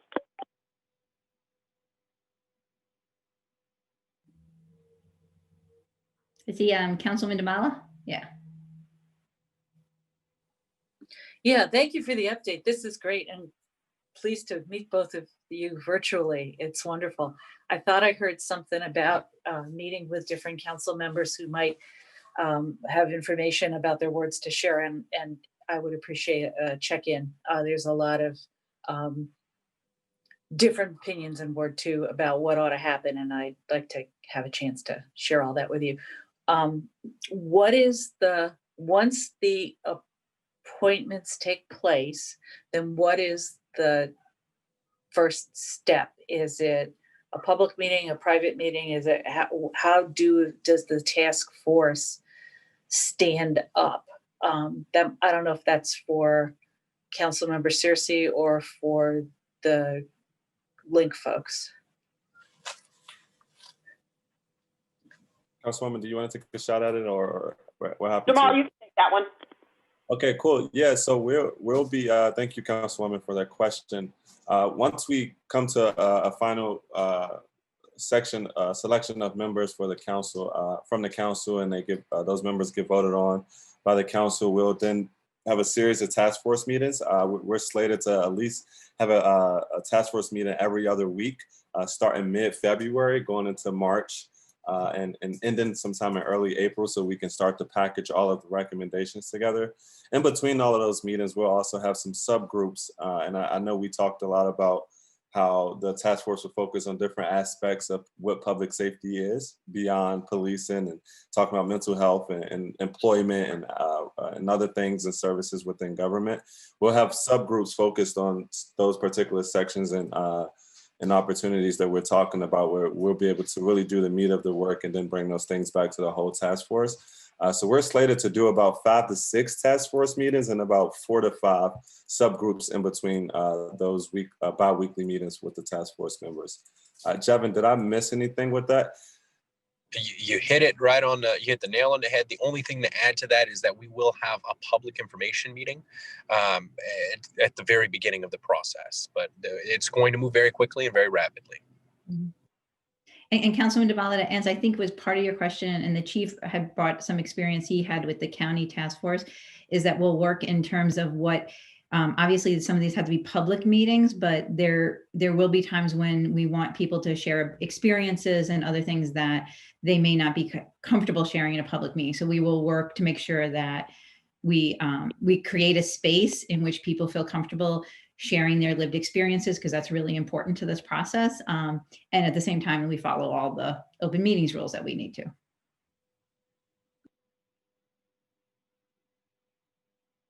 Oh, sorry, Councilmember Kovar. Thank you, Mayor. I'd like to say first off, welcome to the link folks. And I believe I mentioned this previously, but I had an opportunity to work with other link people around the Montgomery College process in North Tacoma. And so neither Jamal nor Jevin were part of that, but I think Link did a good job. And so I'm looking forward to continuing that. I had one comment and one question. The comment is, and this is really more for, I think, my colleagues and city staff, to the degree that the task force may recommend changes that require or that have budgetary effects, and obviously they'll be meeting after at least the proposed budget has started to take form, we may need to consider doing some version of what we did with COVID, in the sense of having placeholders or contingencies built into the budget so that it can meet our timetable, and even conceivably adopt a budget in May with some designated but not yet specific changes or funding, or whatever the case may be, for programs or ideas or initiatives that they recommend. So nothing to be decided today. I just think it's going to be important for us to keep that in mind. The other point, and maybe the gentleman from Link could respond to this, is it being thought of through the task force's work? Because I guess I was thinking of it this way, that in addition to the members of the task force, there will be an opportunity in one or more of the meetings for other people in the community to submit comments, or in effect testify or offer their views, as opposed to just the people who are members of the task force. Yep. And I guess that kind of answers your first question as well. One of the things we've been discussing as a selection committee and as a task force planning committee, what we've been talking about is really, we wanted to make sure that we were having about 2 to 3 full group meetings and about 1 to 2 subgroup meetings before, because we know budgeting is coming up around March. But however, we don't want those conversations to just be constrained within the budgeting season, but we want to get a general idea of what folks are talking about, which is why we wanted to put some cake up some of the meetings in February and March to give you all a better gist of what folks will be talking about throughout the task force as we're preparing the recommendations. In regards to your latter half of the questions, We are in conversation about having some type of public comment section on the page or website where folks from the community can constantly send feedback and public comments for us to review as a task force and take those things to unpack within some of our conversations. Along the entire process, and Jevin, feel free to add here, we always want to make sure we're getting the community feedback from all aspects and creating the space to ensure that they're bringing as much feedback to us for us to compile those things and take it back to you all and put those things in a report, which is why we early on wanted to start out with the stakeholder audits where we're doing one-on-one interviews with some of you all, but also with some 15 community members to get an understanding on how we frame the conversations when we're going into these task force meetings and when we're facilitating these meetings, which is why we wanted to kick off our stakeholder audit meetings first to give us a better understanding throughout the process on how we wanted to frame our conversations. That's helpful. I guess the only thing I would say is that the community in general seems to respond more positively to initiatives when they have been able to see active participation by as many people as possible, as opposed to just reading written comments. And so I would say it that way. And Councilmember Kovar, a great honor to see you again. If you remember, we at the very early stages of Tacoma Park, we were together, and I designed the engagement process for that facilitation that we had with the university. So one of the things that I will add here is we will never say no to public comment. We will always identify several entry points to meet the community where they are so that they can provide information into the given process. And so that's a part of the dynamic conversations that we're having in this moment. How do we meet the challenges of facilitating the entry points for public access while managing the various different dynamics with COVID, with gathering opinions and everything else that goes along with that. So we're going to make sure that we do our due diligence to have several entry points into the process so that folks can feel bought in and also provide feedback in a very dynamic, realistic, real-time way. Great. And thanks for reminding me that you were part of the Montgomery College thing. I'm sorry that I didn't recall that. Thank you. I can make one more point. I know we talk too much sometimes, but if I can make the point, we also, Chief Duvall, we've been talking about this as well, is throughout that process when we're doing these subgroup meetings and the full task force meetings, we want to bring in experts of people who may not be on the task force, but play an active role in the community, a business leader or work in the public health sector. So we want to bring those folks in throughout the conversations to help us framework what we're talking about. But as Jevin said, at all points, we're open to any type of ways that we can bring in public comment. Councilwoman. Right. Yeah, and one thing I do just kind of want to remind everyone that this is task force driven, right? So right now we have our best guess of how this process will work, and we kind of got a plan in order to help guide the task force, but it is a task force driven process. So if we convene the task force and the task force says, you know what, we really want to just have a meeting that's open where we could just have people provide us with feedback, there's a possibility to do that. So right now we're trying to provide that infrastructure so that people aren't coming in and having to figure it all out for themselves. But the idea is that the task force will have some autonomy in kind of thinking through the subgroups that they think are important for development, as well as the types of experts and external feedback that they want to have. So I do just want to remind folks of that point. So it isn't just, link driven or, a subset of council that's been a part of chief, like it really is and will be a task force driven process. And if I can just add one more thing to that, I think it's really important for buy-in to have a community engagement meeting. The county task force did that, where people can, on a given night, come and publicly state, what their opinion is, have a back and forth dialogue. But equally important is to have those discussions with the task force members, with subject matter experts, whether or not they be in the police department, whether or not they be business representatives or influential residents. For buy-in, we need everyone in the city to feel like their voice was heard and they were able to participate. So I highly recommend that we do have that community engagement session where people are able to voice their opinions, and then we can put all that together, and the task force members can evaluate that information.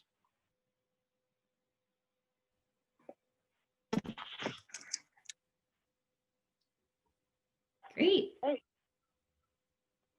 I don't have any more hands. Councilwoman Searcy, you have anything else? Nope, that's it. Thank you all so much. Thank you. And Jevin and Jamal, thank you so much. I just want to say, like, this just shows you I know Councilman Siemens and Searcy know this, but like the commitment of this team that Jevin and Jamal are like leading on is just really like, it's outstanding. We really appreciate you all. And like, I think it shows that, like, you know, for consultants to show up on a Saturday afternoon and hang with us for a few minutes, I think we really appreciate it. And we appreciate your commitment to this process and to our community. So thank you very much for being here. Thank you, Madam Mayor. It is our honor. Thanks. All right. So we made up a little time, which is nice. I'll just give a quick update on the city manager search. Because even it's one of our really big priorities in the next 6 to 7 months for us as a city council. You know, I think probably almost everyone, but I'll restate this for residents who may be watching, that our current city manager, after decades working for the city, is retiring as of July 1st. So we have engaged the services of Catherine Tucker Parrish to help us with the city manager search. What she has been doing over the last few weeks is interviewing each of the city council members, as well as members of the city staff. And we are to get from her a plan for moving forward, particularly on the piece on engaging members of the community, because I think that's a huge theme we've had in our priorities meeting today. And we carry that through with the city manager search as well. And we want to make sure, I think, as we've been talking about today, thinking about new ways that we're doing community engagement and to ensure that we're hearing from different members of our community that maybe not always, that we don't always hear from, and that we have a good process moving forward. So hopefully in the next couple of weeks, we'll have more information on that, as well as a timetable for when different activities will happen with that, regarding when an announcement will go out requesting people to apply, when we'll get applicants, when interviews will be done, and hopefully a final successful search process will wrap up. But we will be working intensely on this over the next few weeks, and we'll have more information for the public on that. The next piece, and oh, sorry, does anyone have any questions on that? I know Councilman Searcy, Costick, and I were a little bit more involved in interviewing Ms. Parrish, but wanted to just make sure any council members have any questions on that. Councilmember Kovar? I might have missed part of what you said because my sound was in and out, so I apologize. But can you just say, I don't think the plan is final, but there'll be the role of the community and having input and so on. That's something that we're actively considering, but not sure how best to do yet. Is that we're going to get some proposals from Ms. Parrish. Okay. Based on work that she's been doing, especially during COVID. She just completed a successful search in Gaithersburg and has been doing other things. So again, to meet our goals. Yeah. I apologize if I missed that. Yeah. That's okay. Okay, so now we want to move on, and I'm gonna, another big priority we have that we need to do before June, or a lion's share of it, is thinking about our resident committee restructuring. And this is something we've been working on for the last couple of years, and Council Dabala is leading this effort right now. So I'm going to turn it over to her to give us an update on moving forward. Yeah, hi. No PowerPoint. Just a couple of quick bullets. So Talicia's smiling. So y'all know we've had a priority for a while to improve and formalize the systems for the committee system. These are advisory to the city council on a number of different topics and functions that each committee has a charter, has a charge. The council appoints the members to these committees. Some have quasi-judicial roles, and there are 17 of these committees, commissions, and boards, just to put that out there. And again, you all know from our meeting in June and some of our discussions in the fall, that there's been an informal working group of staff and council members looking at this. There was a survey last spring of existing and former committee members that, among other things, highlighted the lack of diversity in committee membership. There were draft recommendations presented in June to you. They are mostly focused on reforms to the existing system, a common structure, more clear roles, operational changes, and a new appointment process. Also highlighting the broader issues of diversity, of relevance, and of committee purpose. In the Google Drive, there's the June recommendations for your reference to remind you where we were then, and a couple of paragraphs about what I'm about to say, that we also, through the mayor attending committee meetings over the summer and committees writing in their comments, we got some feedback over the summer on the draft recommendations at that point, largely supporting them. No, but with that many committees and that many members, nobody agrees on any one thing, but the trends were to support the recommendations that were put out there. And the GARE cohort that we talked about earlier had as their special project to look at this issue. Their feedback goes further. They recommend that we consider the committee system as a whole, that we look at the topic areas, the relevancy, the diversity, and look at the relationship of the committees to other ways to accomplish the same purpose of getting early and sustained input on policies and programs the council is considering. So we have implemented some of the recommendations that were on the list already. We extended the committee terms to June 30th of this year. That's why June 30th is such a key deadline. To give us the time to move forward, we adopted a code of conduct, and we have focused new interim appointments, as you may remember from Wednesday night, on diversity and on ability for a committee to do their slated job. So the small working group, the working group has been sort of stood down, and we are going to proceed on two tracks. One is to move forward on further developing the recommendations that focus on existing committee operations, the ones that we've seen a few times that have largely received some support, and try to get as much of that as possible as place this spring. Again, focusing on the common structure, common operations, clarifying the roles of the committee versus the council and staff, looking at a more focused and streamlined appointment process so we get the kinds of people that we are looking for. And the second track is to do what the GARE cohort recommended, to undertake a more comprehensive rethinking of the purpose and relevancy of the committees and how they fit in with other ways of having other mechanisms of early and ongoing engagement that we've talked about earlier today, focus groups, town hall meetings, on and on and on. So those all serve different purposes. The notion is to not rely only on the committee structure. Yes, it's provides a unique perspective in the sense of early and sustained input on a particular topic. But even with that as a purpose, to not rely only on the committee, or even maybe not even primarily on the committee system, to do that, to rethink that whole piece.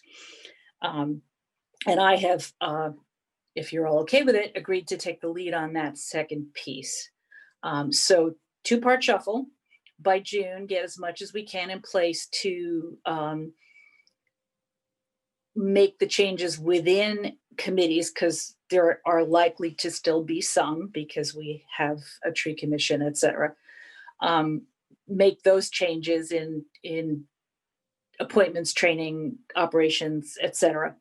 And 2, to tackle this broader question of the relevancy of committees and out to our range of residents, not just the folks who have tended to volunteer in the past, and to look at how that fits in with the other mechanisms for getting that kind of input that we need. So with that said, if there's any comments from anybody else who's worked on this, and if not, then questions from other council members.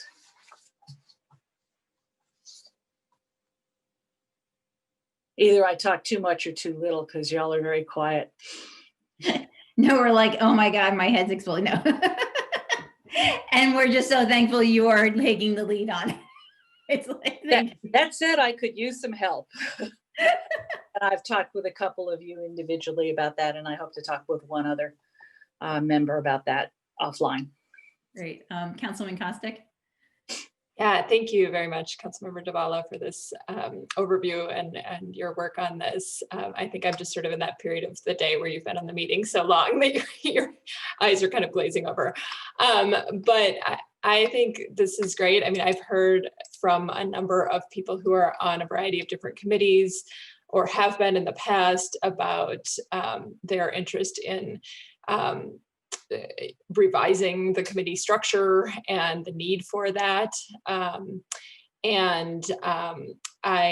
I really like the approach of kind of dividing out the 2 separate things, which is sort of the operations, as you said, and then rethinking the whole kind of big picture structure. And I think that really is something we need to do because we aren't having committees that are really meeting our goals or representative of our community. So I appreciate that. And like I said, I've heard from several different committees. I've had some discussions with committees themselves who sort of are looking at reformulating their focus and interested in collaborating with the council on that. And I would be happy, if you're looking for someone else to work with on this, I'd be happy to work with you on this. I think it's something that's really important and could help move forward a lot of our goals in the city. Great, thanks. I do want to say that we have this June 30th. Why is this on the priorities list? Because we have created this June 30th deadline for ourselves, which I think is appropriate. That we have work that needs to get done. We have advice that we need to hear, and so at least part of this has a pretty short-term time frame, in my view. Mm-hmm. And anybody else? Actually, Councilmember, I just wanted to also add what you said is a couple of points. One is just thank you to all the residents who are currently serving on a residence committee or who have served before on a committee or a task force. It is incredibly valuable. And we know how time consuming it is. And so I just want to say thank you. And one of the reasons, and there are a number of reasons we're doing this work, but for me, one of the priorities is also, as Councilman Kostick said, is also hearing frustration from members of committees who serve on committees who say, like, it's unclear what our goal is or what our connection to what the council is doing. And so I think over time, some committees have been created, and just because of, we have, how many did you say, like 17 of them? Given schedule, I mean, just how often we can meet with people, we tried a couple of years ago to start having meetings with each of the committees, like council and committee meetings, even having one once a month, we still wouldn't get to all the committees in a year. And so I think we all quickly realized that we needed to take this really kind of comprehensive look at the committees. And one of the reasons is really valuing residents' time and their commitment to this, and wanting this to be a good experience and not something that is frustrating or that they feel is a waste of their time. So I think it's also really important that we do that work for that reason as well. Yeah, and I'm a product of the committee system, right? I was on at least 3 before I became a council member. So I get both the rewards and the frustrations. And that's one of the reasons I'm so interested in doing this. And I agree, thanks to everybody who's served up until now. That said, the 2 things that motivate me are the frustration part of this, as well as that we heard in the survey, as well as the rewards. And also the equity piece of this, that we continue to draw on a segment of the community, a very valuable segment of the community, to do this committee work.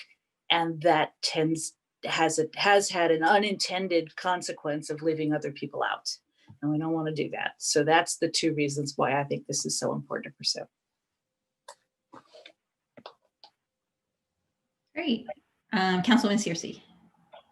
I just want to echo my appreciation to Councilmember Dabala for moving this forward. I agree, in order for us to meet, and happy to help out, in order for us to meet this June deadline, it does mean for us as a council that we'll likely need to have key things that we're trying to get accomplished probably monthly in order to meet that June deadline. I know Councilmember Dabala and I have had some conversations in the past that would include not only the structure, but kind of looking at holistically all of the task force and committees that we have with an eye for, do we still need them? In terms of the topic, are there any gaps? How do we decide on when to establish one or when to retire one? And so a lot of it, quite frankly, I think it's really easy for us to point to the committees like, well, the committees aren't giving us what we want, maybe. But I think more often than not, it's that we're not giving the committees what they need, right? In terms of a clear description of what it is that we want to get from them, their purpose, what we expect to get from them, and then tweaking our structure so that we're able to, in a more actionable way, address the recommendations that come from them, So I definitely think that it's going to be more, to Councilmember Dabala's point, than, just kind of thinking about the structure of the committees themselves, but also how we interact with those committees. How do we provide regular feedback to committees? It could be participating in meetings. It could also be we just make the structure such that at the, budget season, we have a meeting, just committee only. They do their presentations, they have their recommendations, we give them feedback, and then we figure out what to do with them in terms of what we move forward. But like, for example, we've gotten recommendations from committees. I don't know where all of them are, and I don't know if we've done everything that comes out of the committees. I'm just going to be honest. So there have been plenty of times where we would get these committee recommendations, and they're good, but I don't know where we keep all of that, or do we ever revisit it, or how often, things like that would really help people who are participating in these committees to really feel like their time and their expertise is valued and there's some action that's taken. So definitely, Councilmember Dabala, appreciate your work and agree that this is something we're going to have to do far more frequently than I think any of us are imagining right now in order to meet that June deadline. Yeah. Cool. All right. So we got the team. Searcy, Costick, Dabala. You're it on the committee restructuring. Great. So 2 more things in this list before we move on to a review of major projects by our city manager. Thank you, Councilman Dabala. The other thing that we are going to need to address this year is redistricting. As folks know, we had a big push on the census. And I think that when the final numbers came in, we did pretty well. for We our. did better than we did better than the previous census. Yeah, we did better than previous. I mean, we can always do better, but I just want to do a huge shout out to Donna Wright, our I always forget Donna's title. Communications specialist. Communications specialist, yes. Got it.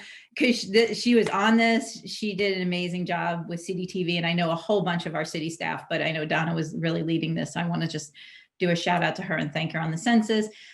And then the census numbers lead to many things that determine things in our community. And one of them is redistricting and the lines that we have for each of our wards. So I'm going to turn it over now to our city clerk to talk about what we're going to need to do on that.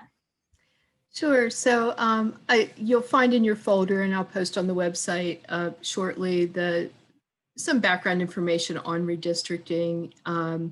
Essentially, the charter requires that, the charter sets out that the city is divided into 6 wards for voting purposes, that they shall be compact in form, composed of adjoining territory, and have substantially equal population.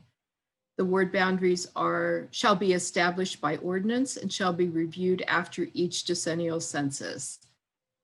So we are approaching the time when the council will need to take a look at the ward boundaries and make decisions as to whether or not they should be changed.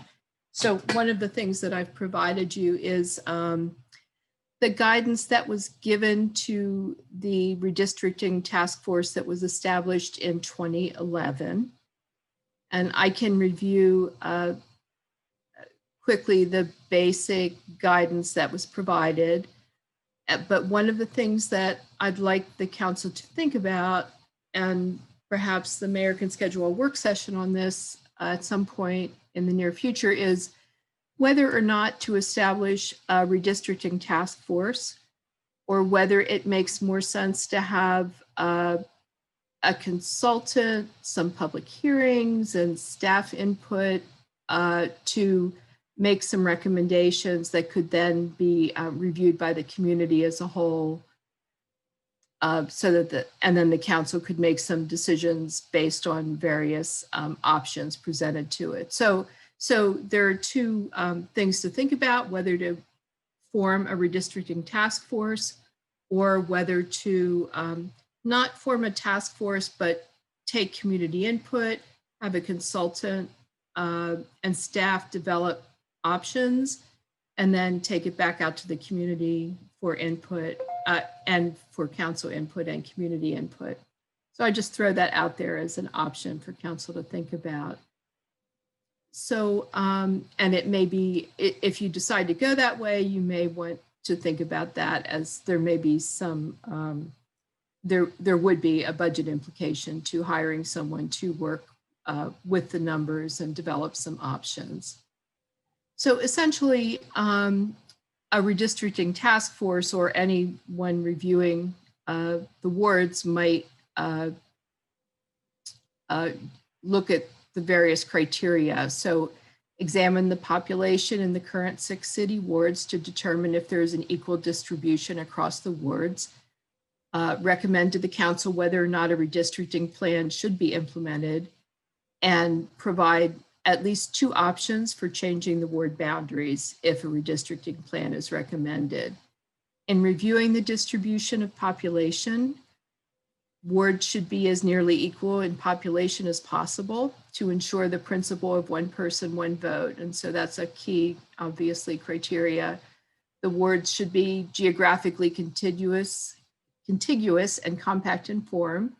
Boundaries should recognize natural boundaries to the extent practical, and no ward should be gerrymandered to ensure the election or defeat of any incumbent or potential candidate.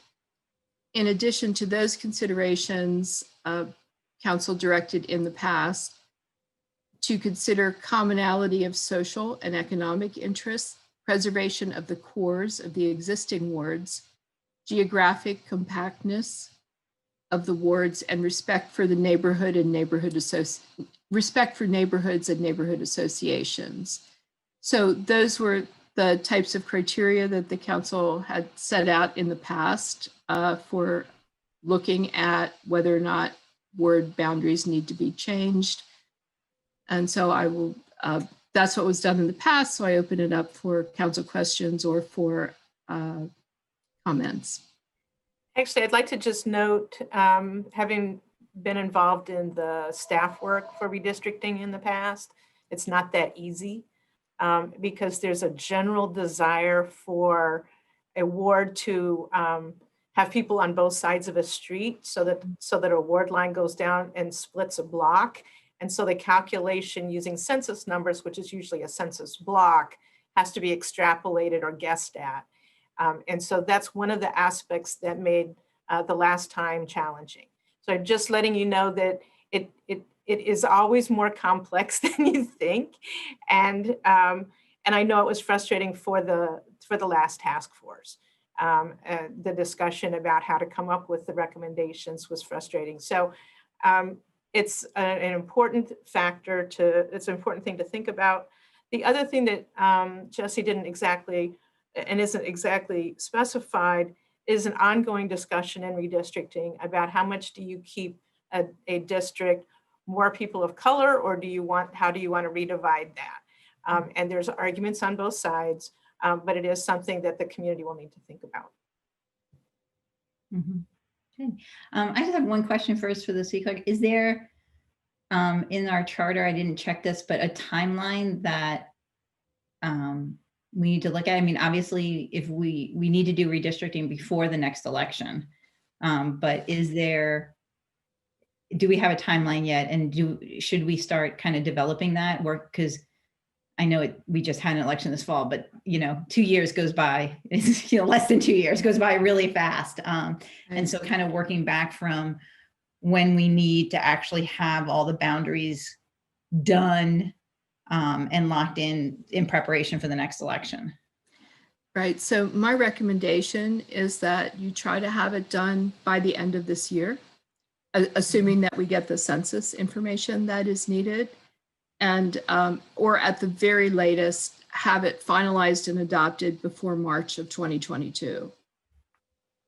Because obviously candidates and residents need time to consider how ward boundaries might affect them.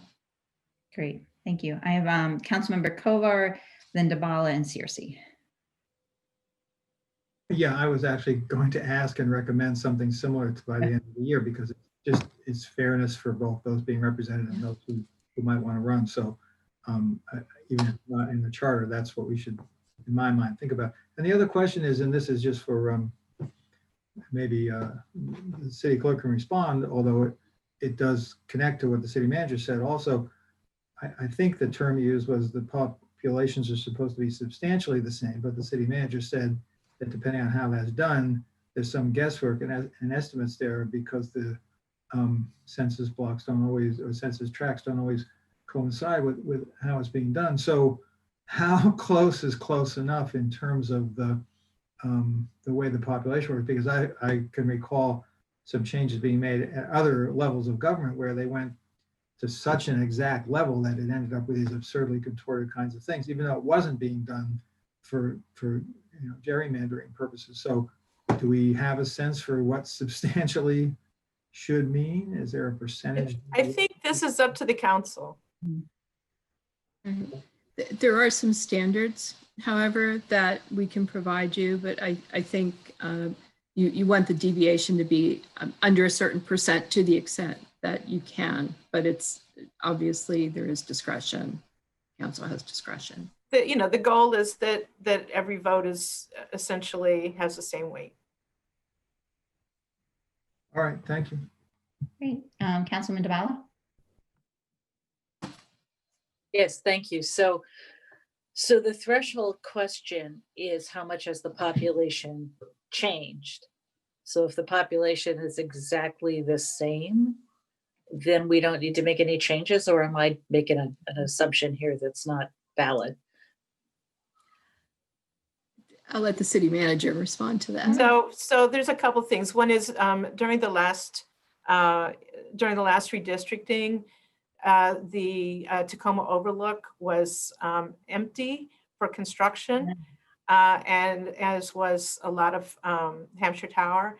And so the actual census count came in lower than we thought was the accurate thing for the duration of the 10-year period. So we came up with an opportunity. We made a guess about what the number should be. This year we'll have hopefully a more accurate number of real people. And so we had to document that the last time. It was rather awkward. Also, people move in different places, and some communities that have the same number of houses may have a lot more families, so the numbers might have increased in a certain area. So part of this is just identifying around how what those numbers are. The other thing is that in particular, Ward 3 is a little bit of a convoluted shape. And so it may be, as part of the discussion, a different way to look at what's a compact ward. And so, thinking about where those numbers are and where those lines go, it takes a few options to look at and see what makes sense. Right. I was trying to figure out how we get this done by December. And last time— We're not going to figure that out today. My question had to do, though, with last time it was a task force with staff supplementing, and was the staff analysis, I'm asking if that's true, and if that is true, was the staff analysis of the population changes, did that precede the decision to make a task force or not? Good question. The task force came first. Yeah. Okay. Yeah.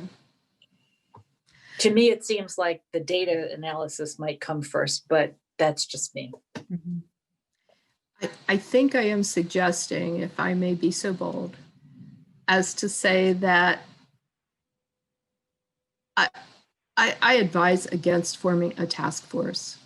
That to not add that layer, that there are ways to get public input that extend beyond that. The staff work and hopefully consultant work will be the same, but to add the layer of managing a task force as well may not have as much benefit as it is a staff, a burden.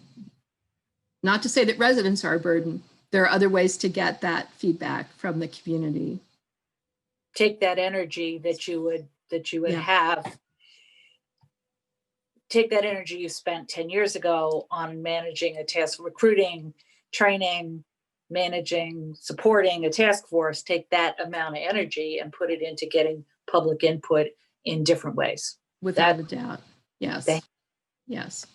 Because we may get more public input that way than through a task. At the end of the process last time, there was some frustration that the council ended up with something that was not really what the task force recommended. So you have that. Oh no, those frustrations are still there. I'm here. Yeah, okay. I'm getting contacted by people who served more than a decade ago, who still have feelings about it. So right, and that's a lot of time on their part. It was a lot of time.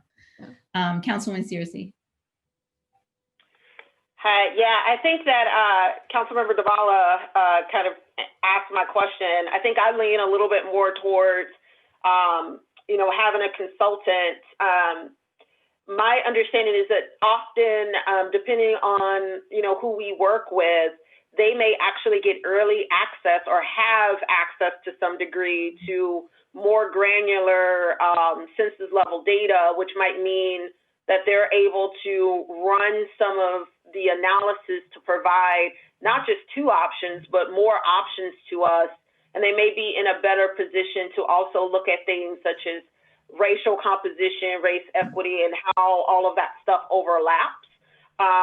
So I think that if we would prefer to take a more data-driven approach to looking at our boundaries, and in addition to all of the things that we've already talked about, then we may be able to do it more effectively and quicker with an outside entity that would be more familiar with how to run the numbers and create the maps and things like that. And then, to the point that was raised earlier, then that information gets brought to the council.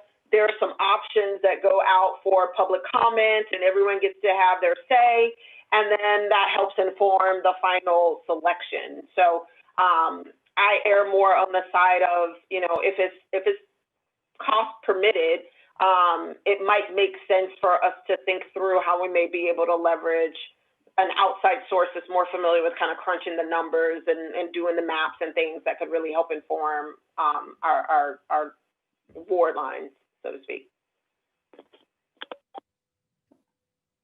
Great. Well, we will definitely come back to this. We're not making decisions today, but I think having that input and that update from the city clerk was really helpful and just wanted to make sure that was on our radar.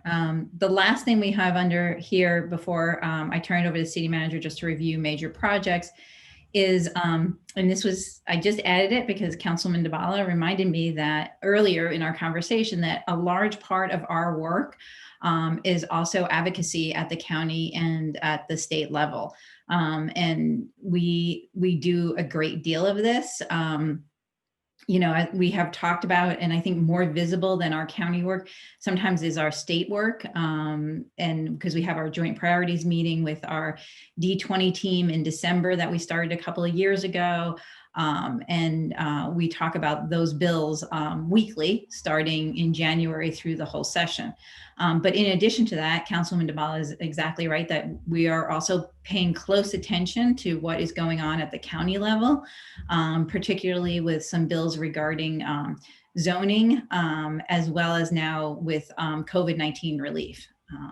So just to remind folks, we don't have a specific lobbyist for our county advocacy work. We tried that a few years ago and decided it didn't quite work for us for what we were actually getting out of it. So at the moment, that is something that falls basically to each of us on council and our staff to keep track of. So just to kind of let people know, we do have a lobbyist who has been joining us for our city council meetings, who help us with our lobbying and our efforts at the state level.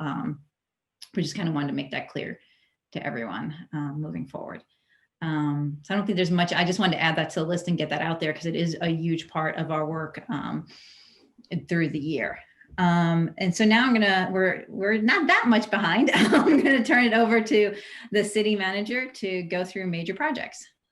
Thank you. I'm not going to go through all of the major projects, but I am going to go and kind of highlight again the information that I provided to you in November about the next 6 months and kind of what is on your list, that most of which you're required to do. Unfortunately, it's not that subjective. One of the things that you are doing right now is your council priority setting. That's really important. It helps the city staff know what to do and what to focus on. Coming up fairly soon are going to be some development project review, including Tacoma Junction.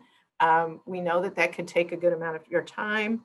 There's a number of other development review projects that do take time as well. And so just recognizing that in your particular wards, you may end up having a good amount of time devoted to learning and talking with your community members about that.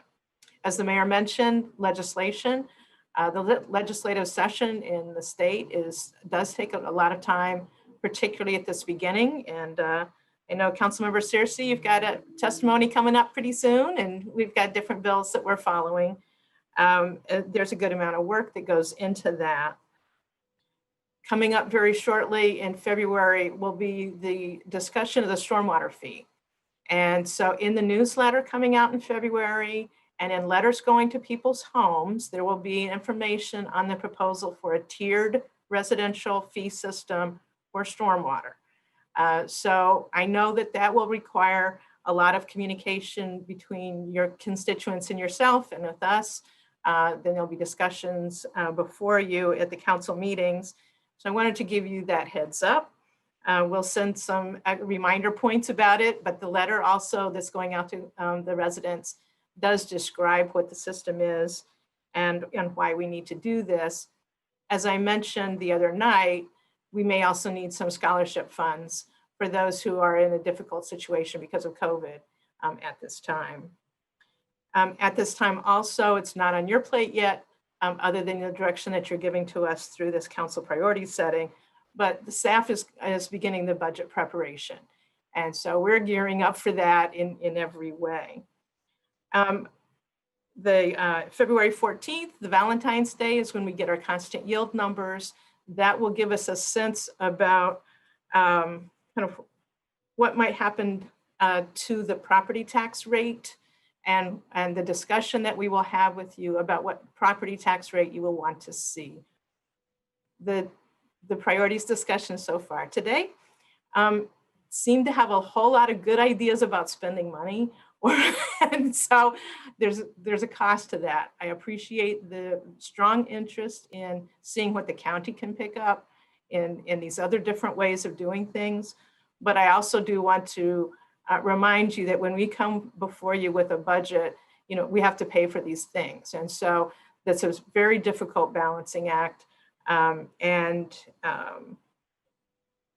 We recognize that this is a time of hardship for many people. So how do we look at that? How do we serve those who have needs for food, for rent, for other kind of assistance? How do we do the community outreach that we're talking about? And then how do we keep the rates down for those who need to have the rates lower for property taxes?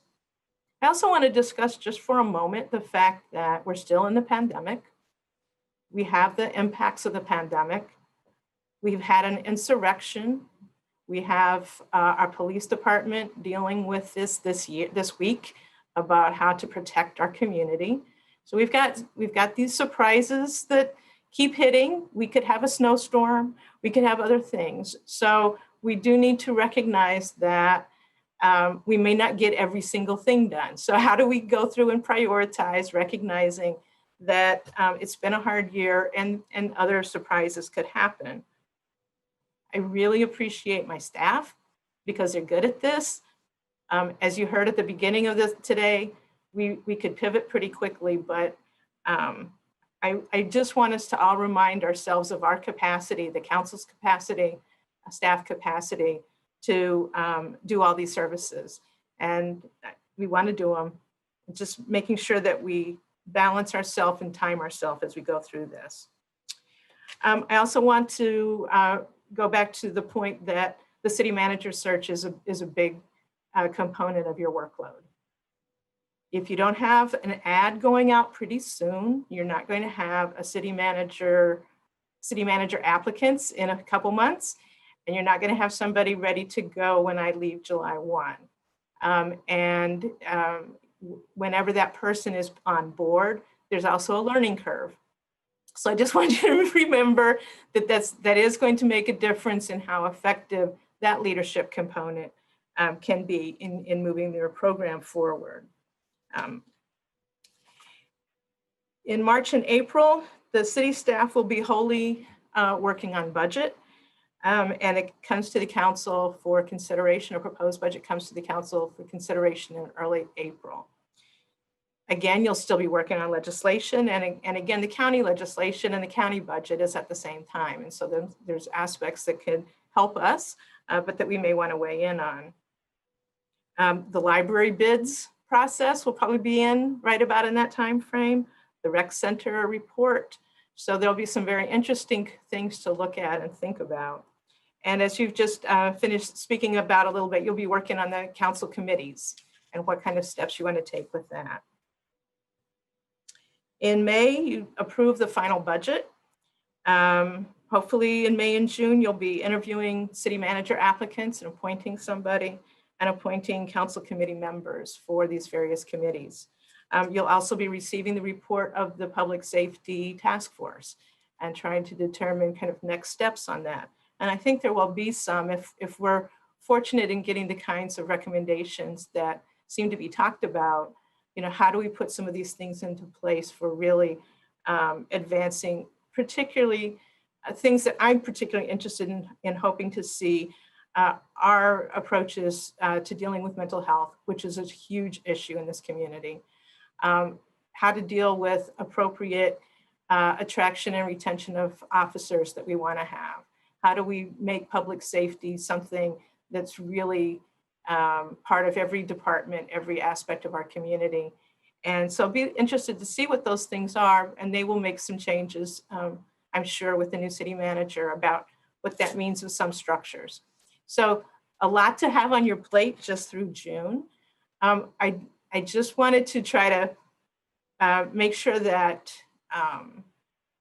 we time ourselves out and we don't absolutely say we're getting everything done. We do have to decide what things, there are certain things that absolutely must get done. The budget must get done. Some of these other things must get done. And if there are ways that we can keep some other things to a minimum during this 6-month time period, that would be great. We always add stuff. There's always going to be something emergency that comes up, a need that needs to be met. But it may mean that we have some fewer discussion periods, or we arrange a different way of online service that might be more useful or whatever. So looking at what are those efficiencies that still serve the purpose and get the true community input and the true council views on things and then move forward. It's going to be a real challenge for us. And one of the things that I've really enjoyed is hearing how my staff members have figured out how to take the lessons learned from moving into COVID and lockdown and make some things more efficient. So I'm happy to talk with you about that. A lot of good discussions that were held by you earlier in this session about reporting out lessons learned, what are some tech ways to handle some things, that kind of thing. Other projects that are ongoing, as Councilmember Searcy said, Purple Line.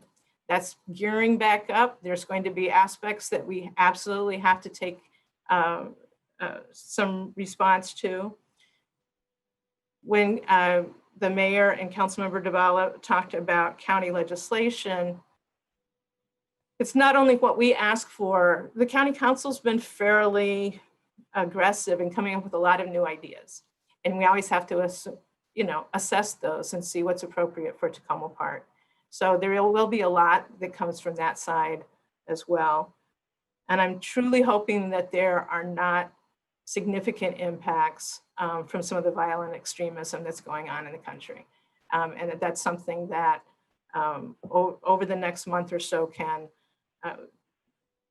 be handled and we can move ahead with a new administration and perhaps some new kinds of funding and new kinds of initiatives that would be helpful for Tacoma Park. Nevertheless, we're being prepared in many ways so that we can handle different kinds of issues that might hurt our community and trying to build our community so that we're resilient. And in talking about resilience, the storms that come from climate change are worse than ever. And we really do need to have that impact and emphasis on the stormwater management and other kind of resilience that, we can't just wait till the pandemic's over to deal with it. We do need to look at that fairly soon. So those are just the highlight of the next 6 months. And that's not all the little projects that we want to do. We've talked about wonderful things today. I'm happy to answer any questions that you have, but mostly I think it's time for you to talk among yourselves about how you want to move forward and what you need from us or what direction you'd like to give to staff as we look forward to the next 6 months and the next year. Great. Thank you. Before we move on to the next discussion, does anyone have any questions regarding major projects for the city manager? Councilman Dabala. I have one point, which I thought I heard before one thing, and now I may have heard something different. So on stormwater options, not just the rate structure, I think it would be very helpful to at least start the conversation on that when we talk about rates, because adopting a new rate structure without showing residents any concern for the impacts that we've all seen is not going to go well, in my view. No, I appreciate that very much, and that's been what we've been talking about for some time, about how do we address the impacts on flooding in people's homes and all of that. It's extreme hardship. I'm not sure what all we will have right away, but we will be bringing to you what we can do. And it's likely to be a multi-year plan because it's not an easy thing and it's an expensive thing. But I certainly understand. I'd rather have that go first, frankly, but it is going to take longer. Anything else? No? All right. We saved the last hour or so for our meeting today to see if there's any other priority or clarification someone would want to raise or speak to something that was raised as a priority. Remember, we're kind of trying to get everything, not everything, but as much as possible on the table today. And we will have council work sessions to finalize the priorities document and select our top 2 to 3 priorities for the year moving forward. If you had to know what those are or what you feel like, we can say it here too, but I guess if there's something that we didn't get to today and you want to put it on the table for consideration, now's the time to sort of think about that. Councilman Dabala, is that a former hand or a new hand?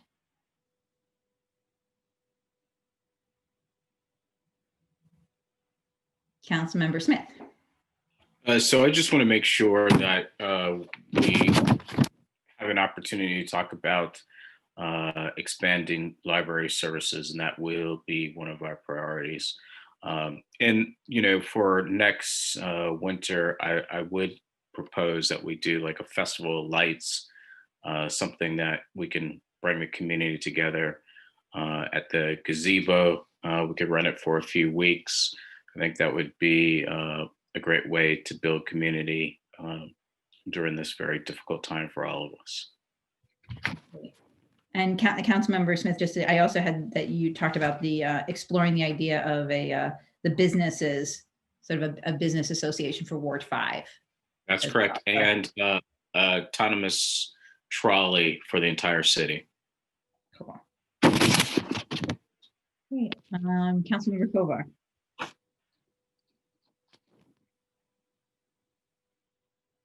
Trying to unmute myself. Thank you. So on the existing document that has all the priorities, there are a number of items that are on there that stay on there that we haven't necessarily figured out how to make progress on, but that I hope will still be able to stay on there. Some things will be knocked off either because we think they're no longer a priority or because we've addressed them. So there's a handful that I think are important and need to stay on there, even if maybe they're not in the top 3 as you put it for the coming year. So I'm going to mention those and then just a small number of newer ones. So I know we're already working on, I think we have an upcoming session reporting on the elections, but we're going to have to figure out at some point whether we want to do all mail-in, go back to what we did before, or some hybrid. So that's a newer one. Budgeting, I think we're always looking for maximum transparency in the budget, and I hope we can make progress on that this year. There's ongoing works, and this falls more in the sort of quality of life category, as well as responsive government. And there's 2 things there, which is these sort of conflicts that can arise along the borders or boundaries between residential and commercial areas. And I think for a lot of people in Ward 1, they've been happy to see some newer businesses opening and hoping that most of them will stay in operation with COVID, and once we get past the worst of the pandemic. But with that also comes some increases in noise and the like, and so I want to make sure that we don't lose sight of that. And that also applies to how utilities operate within the city. And the bulk of, or the worst maybe of the Pepco project is nearly over, but it isn't over completely. And we still have instances in which, to me anyway, there isn't the kind of advance notice at a minimum that there should be when utilities are operating in our community. And that is, again, on the existing list already, but I just want to call that one up. And then 2 other things. We've talked a lot about pedestrian safety, and I know we're going to be meeting with State Highway about that. And we've talked about advocating at the state for the lower speed limit, but that's an important one that we've got to keep working on. And a small one, but one that I don't want to lose, is we talked about maybe finding better ways, and I'm guilty of this myself, of integrating our work on our COG and other outside committees with the work that the council is doing. And then just a handful of new things. One, I think I talked a little bit with the mayor about this, but there's this sort of free cycling and neighborhood services citation questions that come up, and whether we can or should develop some improved policies around that. This is an equity question. It can be very expensive for people to use space in the auditorium, and I think we talked at one point about reviewing that. Again, I wouldn't put that at the top of the list, but that's something for us to consider.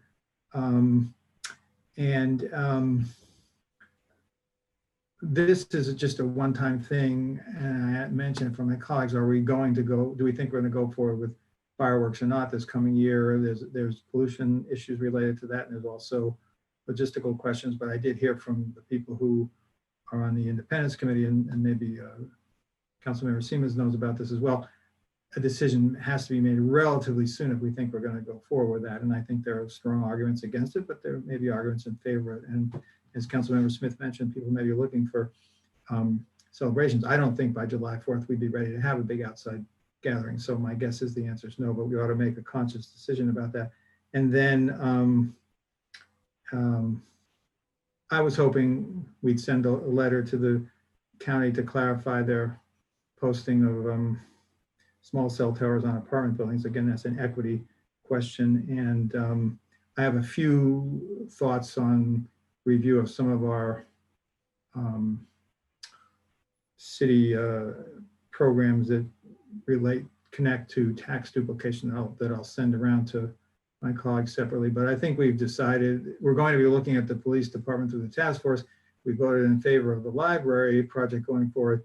I haven't seen a deeper dive into the recycling, trash collection, and the recreation department. And that could be something we'd like to get some data on and some feedback on from the community. So I will stop there.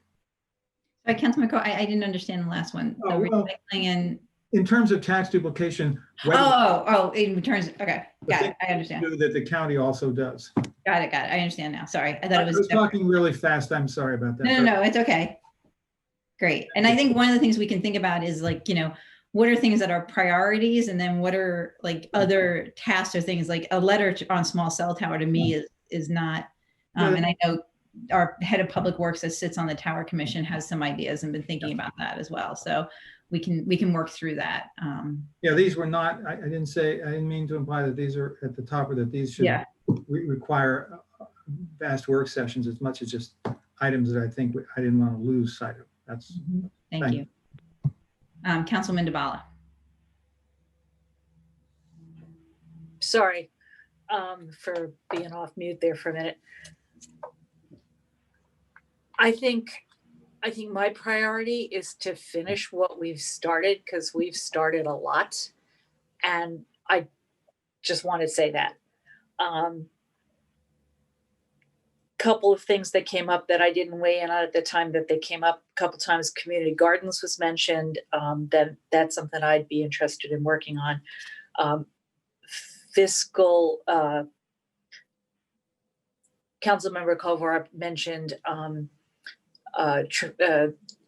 finding better ways to communicate fiscal situation and budget information. I'm assuming that's going to continue. And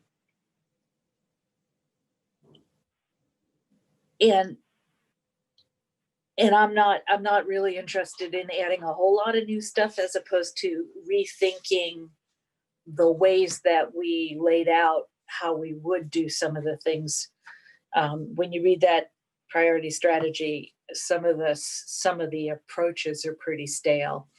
The whole section on trees and stormwater could use a rewrite, and I'm happy to work on rewriting sections that need attention.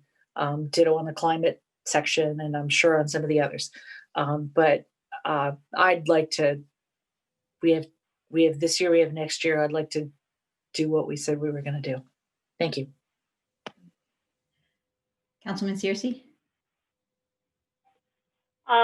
So I'm going back to what we put down before pre-COVID, and I realized we don't have a COVID-related priority. Right. So I think one priority that we should clearly state is address the impacts and future implications of the COVID pandemic. Depending on how we want to capture this whole identify programming needs category, I think I'm seeing on the website, and I hope this is the latest version. You know, if we were to take this COVID bucket, then, you know, one of our goals would be, you know, develop strategies and programs to address food insecurity in the city. Another goal would be addressing the digital divide in the community, because these are things that are directly related to COVID.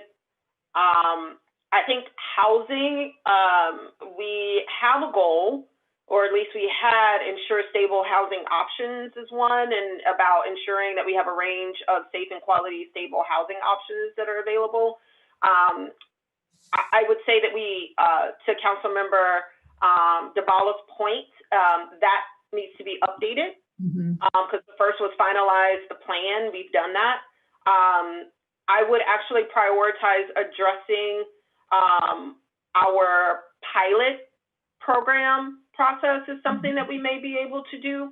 I'm very cognizant of the fact that you're talking about Port Grace and is doing all the COVID work and to actually start talking about pilots.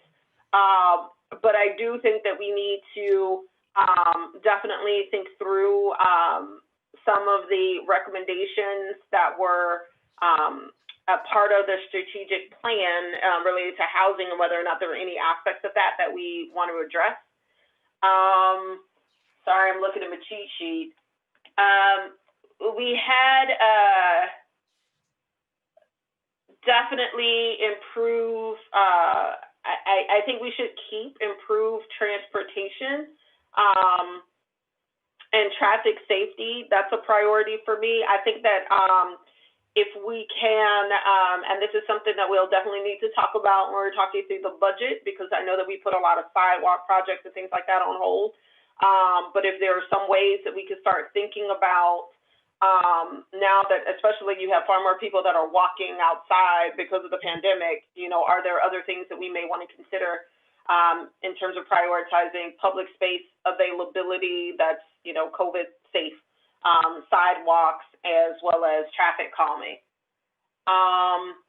Just trying to make sure there's. Yeah, I think the policing and the public safety is a whole nother rewrite too. Yeah, that's another one too. I'm still going through like what we had and whether or not we had anything that was kind of similar. But no, I totally agree. I would keep the transportation stuff would be separate. And I don't, the public safety stuff would be a separate item. And we have the council appointed committees that's still here. Actually, you know what? We had enhanced police community relations. Right, but I think, Yeah, but we need to scratch that, make it something different. It'll be a separate goal, and it wouldn't fall under improve and formalize systems of county of, you know, enhanced police and community relations. It would be something different. I still think that we should keep as a goal public engagement, but I would prioritize really looking at, because right now some of the strategies relate more to promotion, and now that we've been doing so much in terms of getting people into Zoom and you know, trying to get more things available online, that we should, as we talked about earlier, trying to make some cleanups to some of our websites and tools to make it easier for folks to not only get information from us, but seek out information. And I'm sorry, I'm looking to make sure I didn't miss anything. Rec Center, of course. And one of the things that I don't know, you know, for me, the open space management plan has been something that has kind of been a love-hate relationship of mine for a while, and I'm really ready for us to get that thing done. Because I know that, you know, I have a playground that's in the works and it's going to require time and energy. I know Councilmember Smith has a playground. I know that we need to really think about, Councilmember Dabala has a playground. I think we really need to think about how we can make some improvements to recreation space and public space in the city. And I don't know where that fits, but that's something else that is a priority for me. And I will keep looking to see if there's anything else that I may be missing. Oh, one other thing. In terms of our sustainability goals, and maybe Councilmember Dabala and I could chat about this because, again, I'm still trying to learn about what sustainability means. But there are certain things that I think are very grassroots on the ground that we are so about reducing the ozone matters that we forget about the trash that's on the ground. So if there is a way that we could also try to think through how to incorporate into things some of our sustainability priorities, and I want to push litter campaign and communication as a priority. We have a number of parts of the community that there's litter everywhere. And so if there's some way that we can also think about a way to address litter, I don't know if you would treat that as something separate as like community garden coordination, just really trying to make sure that our public spaces are nice, well-maintained, and something that is of benefit to everyone. And I will shut up. I am sorry. Well, it's good. You're good. And I think on the litter campaign, I think, you know, this is something that Councilmember Smith championed a number of years ago in the city. And I think we made some head ground on that, but maybe going back and revisiting that work would be good. So great. Well, what I'm hearing, and I know we have a couple of other hands, but just to remind everyone of our overarching goals, we have 5 of them at the moment: a livable community for all, fiscally sustainable government, environmentally sustainable community, engaged, responsive, service-oriented government, and community development for an improved and equitable quality of life. You know, I think from our conversation today and what I'm hearing from folks, that those overarching 5 goals, things still fit under them and they work. We don't have to decide today. We can, you know, we have changed them in the past. You know, the 5th goal had been in the past economic development, and we changed that because we said that was too limiting of what we were actually thinking and talking about. But just so folks know, especially folks at home who are watching, those have been for the last couple of years our 5 overarching goals. And in my mind, I think the conversation we've had since 10 a.m. this morning really reinforced those. And what we're talking about is looking at the strategies underneath them and the objectives underneath them and how we need to change those a bit. So I think I have Councilwoman Kostick and then Councilmember Siemens. Thank you.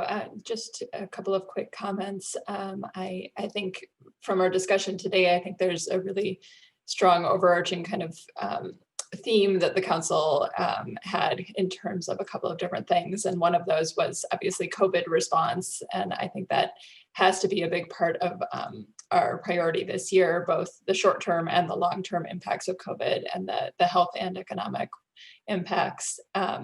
I was just looking back at our existing priorities, and I don't see anything specifically focused on workforce development or childcare.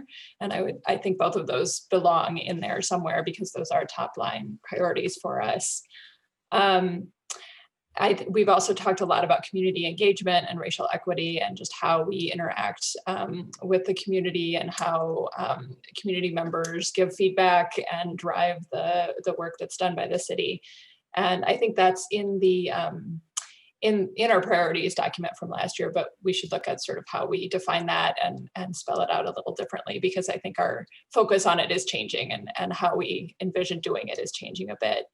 And then I was just looking at the priority we have and the goal of continuing to defend our sanctuary city status. And obviously that continues to be important, but might be worth kind of broadening that out a little bit as well. One of the things that I would like us to consider, probably not in the immediate short term, because I think it's it could potentially be a big administrative thing, but is becoming a certified welcoming community. And there, even if we don't actually go through the literal certification process, there are a lot of, there are a lot of great recommendations within that and kind of evaluation tools we can utilize. And I think that fits with our racial equity work as well. So I'd like to make that a part of what we look at as well. I think everything else. The ways of how to do that, because it's also expensive. It is. From what I remember, and honestly, that was the thing that I thought was the biggest barrier, was how expensive it is to actually get certified as a welcoming community. Yeah, and I mean, I think it might not make sense for us to actually go through the full certification, but we can look into that. And either way, we can utilize a lot of the tools, whether or not we do that. But otherwise, I think most of our discussion points have been very much in line with what I think we should be focusing on in the coming year. Councilmember Siemens. Thank you, Mayor. As usually happens, if you're patient enough, most things have already been talked about, so I won't duplicate, other than I would just like to, since it took so long for us to get to the point, Councilmember Costick's comment on workforce development. I think that is important, and we should all be adding that to the list. And then the other thing that, as the dollar signs kept flying off my screen into my eyes for all these thoughts on what we should prioritize, the fiscal sustainability is, I think, an important part as we look at this whole thing. And that's all. Thank you. Thank you, Councilmember Siemens. I think that's important to note. I think folks have we've wrapped up and identified. I think we have some of the bigger picture things and maybe some, what I'll say, smaller items, but also take a lot of work. So we don't want to just underestimate that. And I will say, I think throughout our day today, since 10 o'clock, there have been these themes of community engagement. I would like us to consider whatever we decide to call it, connectors, ambassadors. I think there are some really good models out there, and given how I think we're pretty much all aligned on looking for new ways and better ways to do community engagement and connect with people and their needs, and have them drive some of the programming that we have in the city, that maybe we look at that sooner rather than later, and able to move on that. But I just want to, I'm not sure if anyone has any other, Councilmember Kovar. I didn't want to stop you from finishing your comment, but just I forgot to mention, one, I agree with those who talked about the public garden question. I think, to me, in the context of the open space plan is the way to do that. And one thing that didn't get mentioned, I think we maybe have it on our list of topics that we've discussed or are going to be discussing with the city manager, but we're due to look at it, is the sign ordinance. And I just want to make sure we don't. It's on the city attorney list. It's Right. still, there are a couple of things actually that I didn't have on the agenda today that are on the, that the city attorney, well, maybe actually we have talked about most of them, but yeah, the sign ordinance is one that he has on his long list. But just from the perspective of residents who are watching, that is one that we have that we want to take on. And if, there's a subcommittee working on redrafting the priorities, happy to be part of that if need be. So thank you. That's the next point. Next step after this was, I'm happy to work with one or two other council members to take our notes from today and kind of work on our prior document to update that, and then maybe create a list of other items that we think are important to have on a to-do list, but maybe not rise to the level of a priority, being inserted into the priority document, to then bring back to the council. I see Councilmember Dabala and the city manager have their hands raised. Councilmember Dabala. Okay, yeah, you. Yeah, sorry, I was trying to move this along by not actually saying anything. Yes, since I already identified a couple of sections that I'm close to in terms of being, working on them over the years, I would be happy to be part of this group. Thank you. Great. And other folks feel free to if there are certain sections, we will call on you. Yes, we will. Or if you already know, this is what I want and have it written up, just shoot us an email. So. Mayor, I just wanted to note that, our housing and community development team did not get to go through a lot of their details of what they think are important. So as materials come to you, you may wish to add a few things or clarify some of the strategies as you go through. And the only other point that I'd like to make that really wasn't talked about when we were talking about the impact of COVID on our community is that the Hispanic community was hit the hardest, by far, twice as hard in Tacoma Park from any other community by deaths and cases of COVID.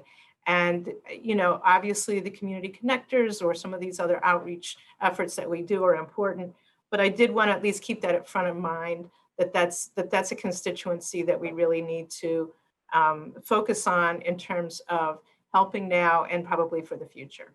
Mm-hmm. Yeah, I think that was definitely what I heard from the council, a consensus that as we're looking at COVID, we're not just looking at COVID now in the next 6 months, but that our priority and moving forward is how to help, especially those communities hardest hit now and into the future. So I think as we write this up, that's definitely something that will be reflected in our document. Cool. Is there anything else that, and I think just to go back to the point on the housing and community development group, if there are some, I know they've passed along some documents, but if there are additional things that are not in those documents that they think rise to the level of that they actually would like to see in the council's priority documents, if they could actually send that to us soonish, that would be great, because we could also have that reflected for when the council discusses the redraft of it. All right. Anything else? Oh, you're really a half hour early. That could be remarkable. So next, just to reiterate next steps, primarily Councilmember Dabala, Kovar, and I will work on a redraft of the city priorities document to share and have discussion in a work session or sessions with the full council.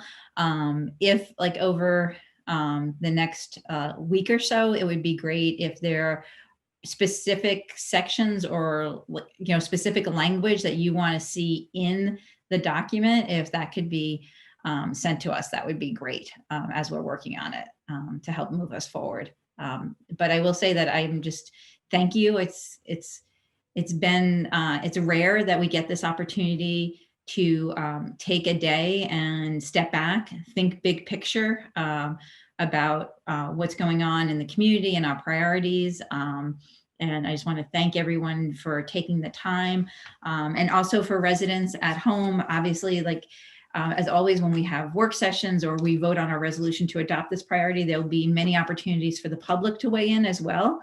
In addition to reaching out to any one of us on the city council with your thoughts or reflections as you've listened today and reflected on it, as well as when we discuss this again in work sessions and before our vote. So, and I think with that, unless someone has any other comments or thoughts, we can close out our meeting for today.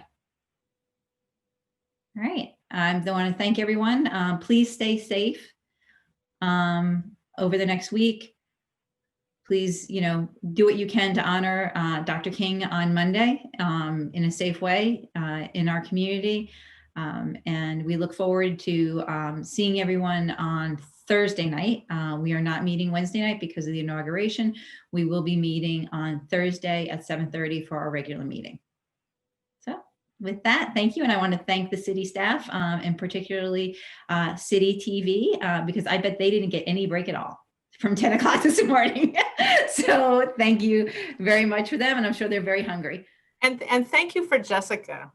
Yes. Jessica did a great job pulling this together, and I really appreciate all the staff trying to get you what you need. And we're looking forward to the document.